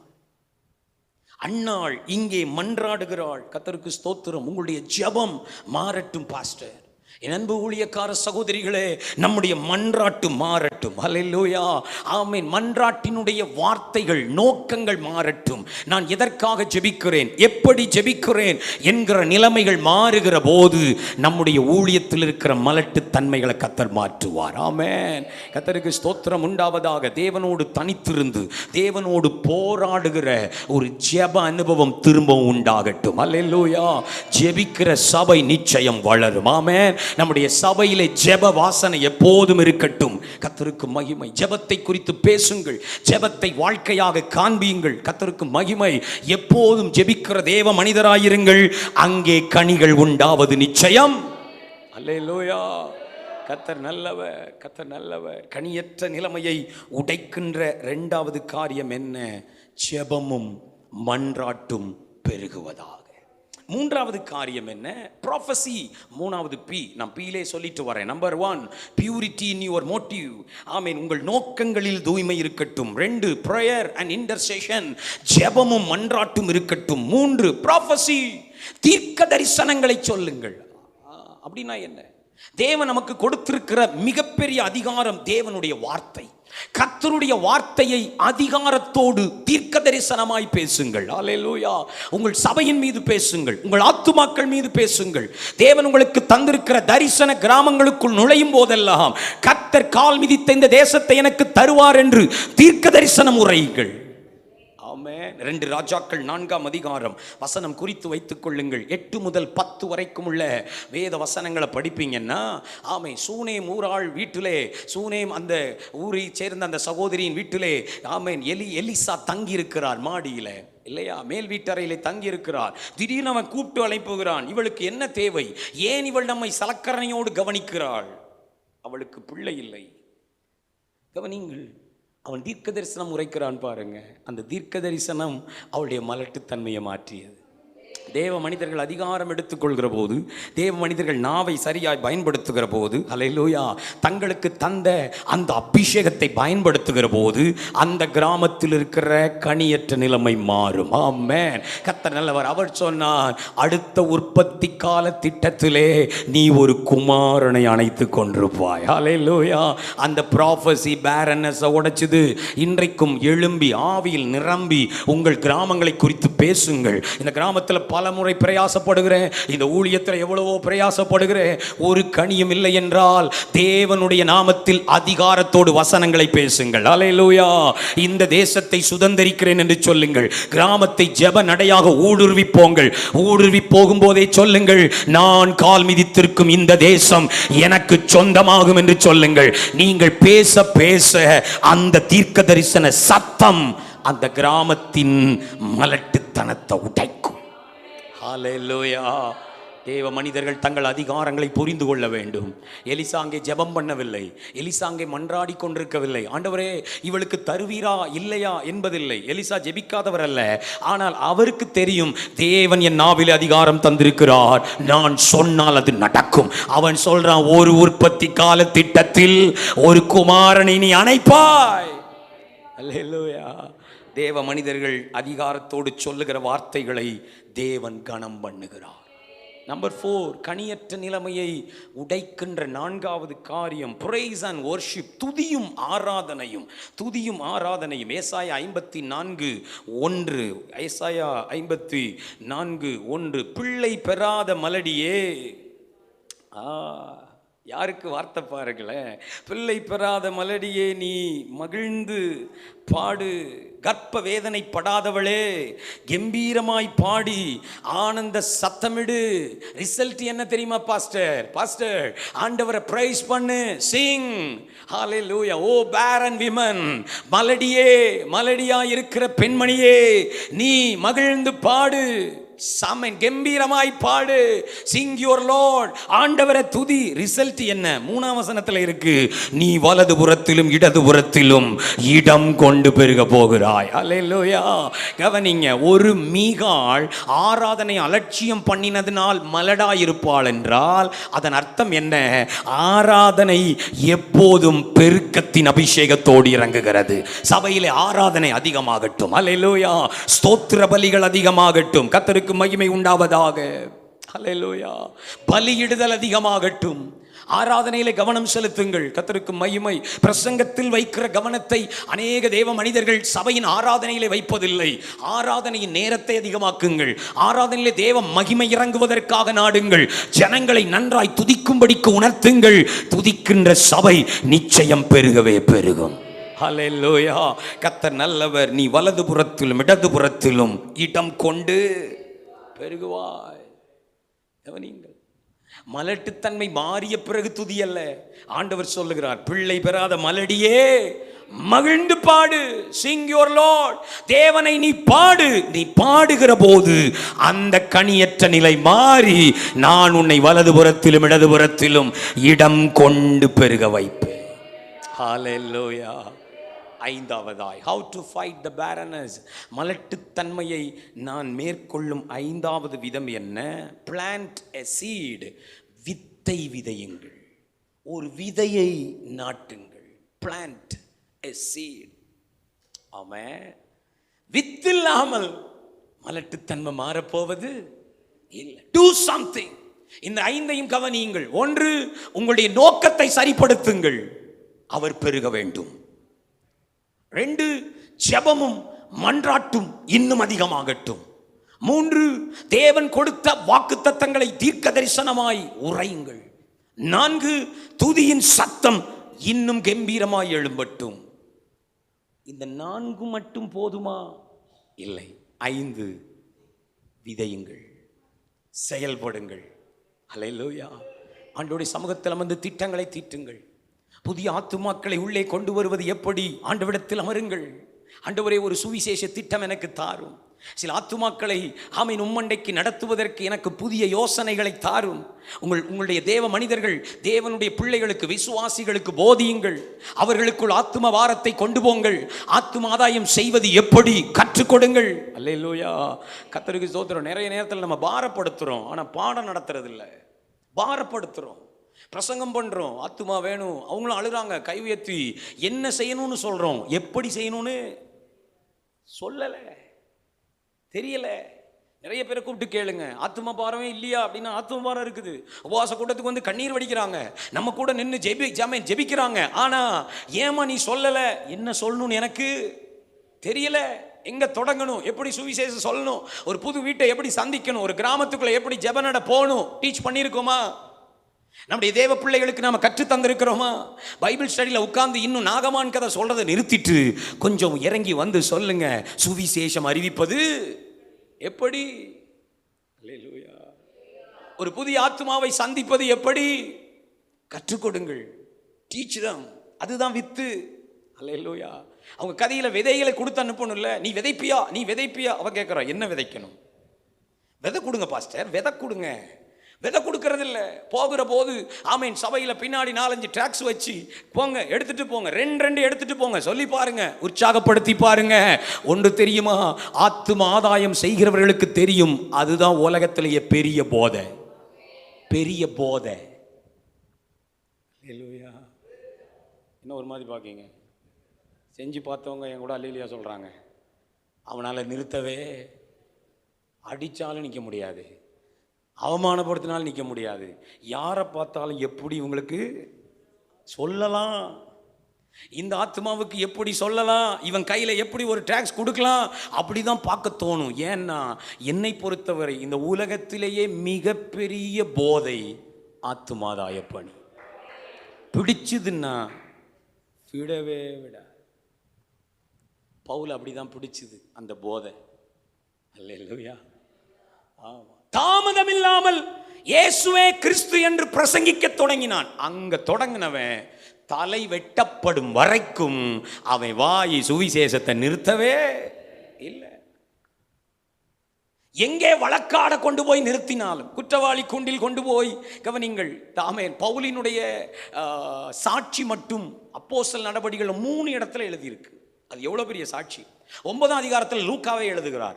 22ஆம் அதிகாரம் அவனை கொண்டு போய் அங்கே ரோம கவர்னருக்கு முன்னாடி நிறுத்தி இருக்குது. பேசு பவுலே, உனக்காக பேசு. எனக்காக பேசுறது இருக்கட்டும், முதலாவது என் கதையை நீர் கேட்க வேண்டும். என் கதை என்ன தெரியுமா? நான் பரிசேயன், கொடுமையானவன், கொலைகாரன், சபைகளை பாழாக்கினவன். என்னை ஒரு பேரொளி சந்தித்தது. அல்லேலூயா, கர்த்தருக்கு ஸ்தோத்திரம். அவன் சொன்னான், இவன் பைத்தியம், இவனை கொண்டு திரும்பவும் அடைச்சி வச்சிருங்க. ஆனா திரும்ப திரும்ப கூப்பிட்டானா, காசு கொடுப்பானான்னு. அவன் சொல்வான், காசெல்லாம் கிடையாது, சாட்சி வேணா எத்தனை தடவைனாலும் சொல்.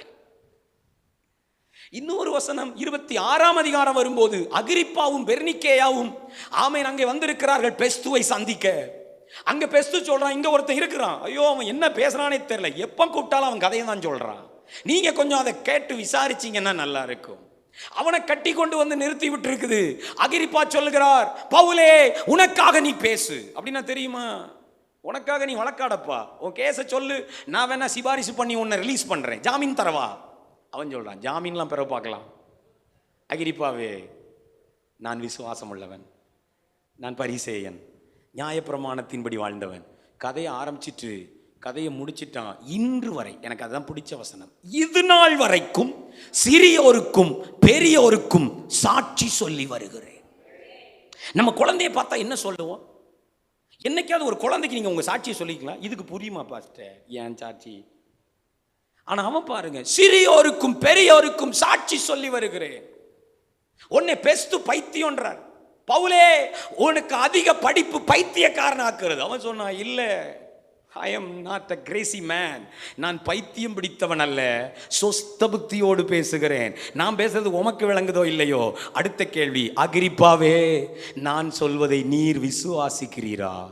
நடுங்கிட்டாங்க ராஜா. நீ கொஞ்சம் குறைய என்னை கிறிஸ்தவனாக்க பார்க்கிறாய். பிரசங்கமே பண்ணலை, ஒரு டைரி தூக்கிட்டு போல. ஐயோ, ராஜா முன்னாடி பேசணும்னா 5P, ப்ராஃபஸி, ப்ரேயர், ப்ரேயர். அதெல்லாம் உங்களுக்கு. அகிரிப்பாக்கு அதெல்லாம் இல்லை. அவனுக்கு தெரியும், என் சாட்சியை சொன்னாலே அதில் அத்தனை பெரிய வல்லமை இருக்கிறது.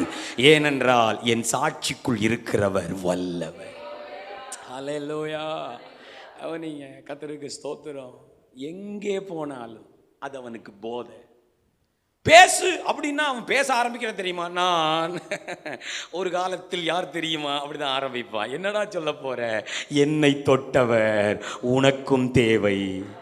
அல்லேலூயா. இந்த கட்டுகள் தவிர மற்றபடி என்னை போலவே நீங்கள் ஆக வேண்டும் என்று விரும்புகிறேன். அந்த துடிப்பு தான் இப்படி கதற வைத்தது. சுவிசேஷம் அறிவிக்காவிட்டால் எனக்கு ஐயோ.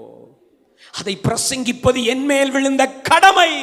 எப்படி சொல்லாமல் இருக்க முடியும்? கிறிஸ்துவின் அன்பு எங்களை நெருக்கி ஏவுகிறது. பாஸ்டர், விதைக்கிறோமா? இந்த வருடத்தில் என்னென்ன கன்வென்ஷன் நடத்த வேண்டும் என்று திட்டமிட்டோம். VBSக்கு திட்டமிட்டோம் இல்லையா? சபை நாள் பிரதிஷ்டைக்கு திட்டமிட்டோம், ஈஸ்டருக்கு திட்டமிட்டோம், சுவிசேஷங்களை திட்டமிட்டோம். இந்த கிராமத்திற்கு எப்படி போக போகிறோம்? சபையை எப்படி அதற்கு பயன்படுத்த போகிறோம்? மலட்டுத்தன்மை உடைய வேண்டுமானால் விதைகளை விதையுங்கள். Plant a seed. ஹல்லேலூயா சொல்லுங்களேன். ஹல்லேலூயா. கர்த்தருக்கு ஸ்தோத்திரம். சுவிசேஷத்தை, ஆத்துமாதாய பணியை முக்கியப்படுத்துகிற ஒரு போதகர் சொல்லுகிறார், ஒரு சபையின் வருமானத்தில் 60% மீண்டும் சுவிசேஷத்திற்கு பயன்படுமானால் அந்த சபை பெருகிக் கொண்டே போகும். அல்லேலூயா. வருமானத்தின் 60% மீண்டும் மீண்டும் சுவிசேஷ பணிக்கு மட்டும். இன்று அது நம்முடைய துடிப்பாய் மாறுவதாக. ஹல்லேலூயா. கர்த்தர் கனியற்ற நிலைமைகளை மாற்ற விரும்புகிறார். நான் உன்னை பெருகவே பெருக பண்ணுவேன். ஒரே ஒரு வார்த்தை வாழ்த்து சொல்லிட்டு நம்ம ஜெபிக்க போகிறோம். கர்த்தர் நல்லவர். எதிரியே நினைத்தாலும் தடுக்க முடியாத ஒரு பெருக்கத்தை கர்த்தர் நம்முடைய தேசத்தில் தரத்தான் போகிறார். அவர்களை எவ்வளவு ஒடுக்கினானோ அவ்வளவாய் பெருகினார். பார்வோன் இவருடைய பெருக்கத்தை பார்த்து பயந்து போய் ஏராளமான உபாயங்களை பண்ணுகிறான். அவருடைய கவனத்தை திருப்புகிறான். அவருடைய பலத்தை உறிஞ்செடுக்கிறான். குடும்பத்தின் சந்தோஷத்தை கெடுத்து பார்க்கிறான். மருத்துவச்சிகளை ஏவி விட்டு பார்க்கிறான். எல்லா ஆண் குழந்தைகளையும் நைல் நதியில் போடுங்கள் என்று கட்டளை போடுகிறான். சட்டங்களாலும் எந்த தந்திர சதிகளாலும் நிறுத்தவே முடியவில்லை. அவருடைய ஜனம் பலுகி பெருகி பலவான்களானது போல இந்த இந்திய தேசத்திலே, நாம் ஊழியம் செய்கிற இந்த தமிழ் மாநிலத்திலே, நீங்களும் நானும் இருக்கிற கிராமத்தில், பட்டணத்திலே எதிரியாலும் தடுக்க முடியாத ஒரு மாபெரும் பெருக்கம் வரத்தான் போகிறது. ஹல்லேலூயா. கர்த்தருக்கு ஸ்தோத்திரம். இன்றைக்கு தேவன் நம்முடைய குடும்பங்களில், நம்முடைய சரீரங்களில், நம்முடைய ஆவியில், நம்முடைய ஊழிய பாதையில் இருக்கிற எல்லா மலட்டுத்தனங்களையும் உடைத்து ஒரு பெருக்கத்தின் கிருபையை தருவாராக. எழும்பி நிற்போமா? எழும்பி நிற்போமா? சில நிமிடங்கள் ஜெபித்து அன்பு சகோதர கைகளை நான் தர விரும்புகிறேன். எழும்பி நின்றவர்கள் கண்களை மூடி பரிசுத்த ஆவியானவர் நமக்கு கற்றுத் தருகிறார். ஹல்லேலூயா. ஆமென். மலட்டுத்தன்மையின் காரணங்கள் என்ன? Why you are not increasing? நீ ஏன் இன்னும் பெருகவில்லை? ஆண்டவரே, ஏன் இன்னும் கருத்தரிப்புகளே உண்டாகவில்லை? ஏன் இன்னும் புதிய ஜனம் பிறக்கவில்லை? ஏன் இன்னும் புதிய ஆத்துமாக்களே இல்லை என்கிற அந்த கேள்விக்கு தேவன் பதில் சொல்கிறார். கண்களை மூடி தேவ மனிதர்கள் என்னோடு இணைந்து பரிசுத்த ஆவியானவரிடத்தில் அந்த கிருபையை கேட்க போகிறோம். இந்த ஆண்டினுடைய அடுத்த 9 அல்லது 10 மாதங்களுக்குள் ஒரு புதிய ஜனம், ஒரு புதிய தொடக்கம், ஹல்லேலூயா, ஒரு புதிய கருத்தரித்தல் நடக்க வேண்டும். எல்லாருடைய கண்களும் மூட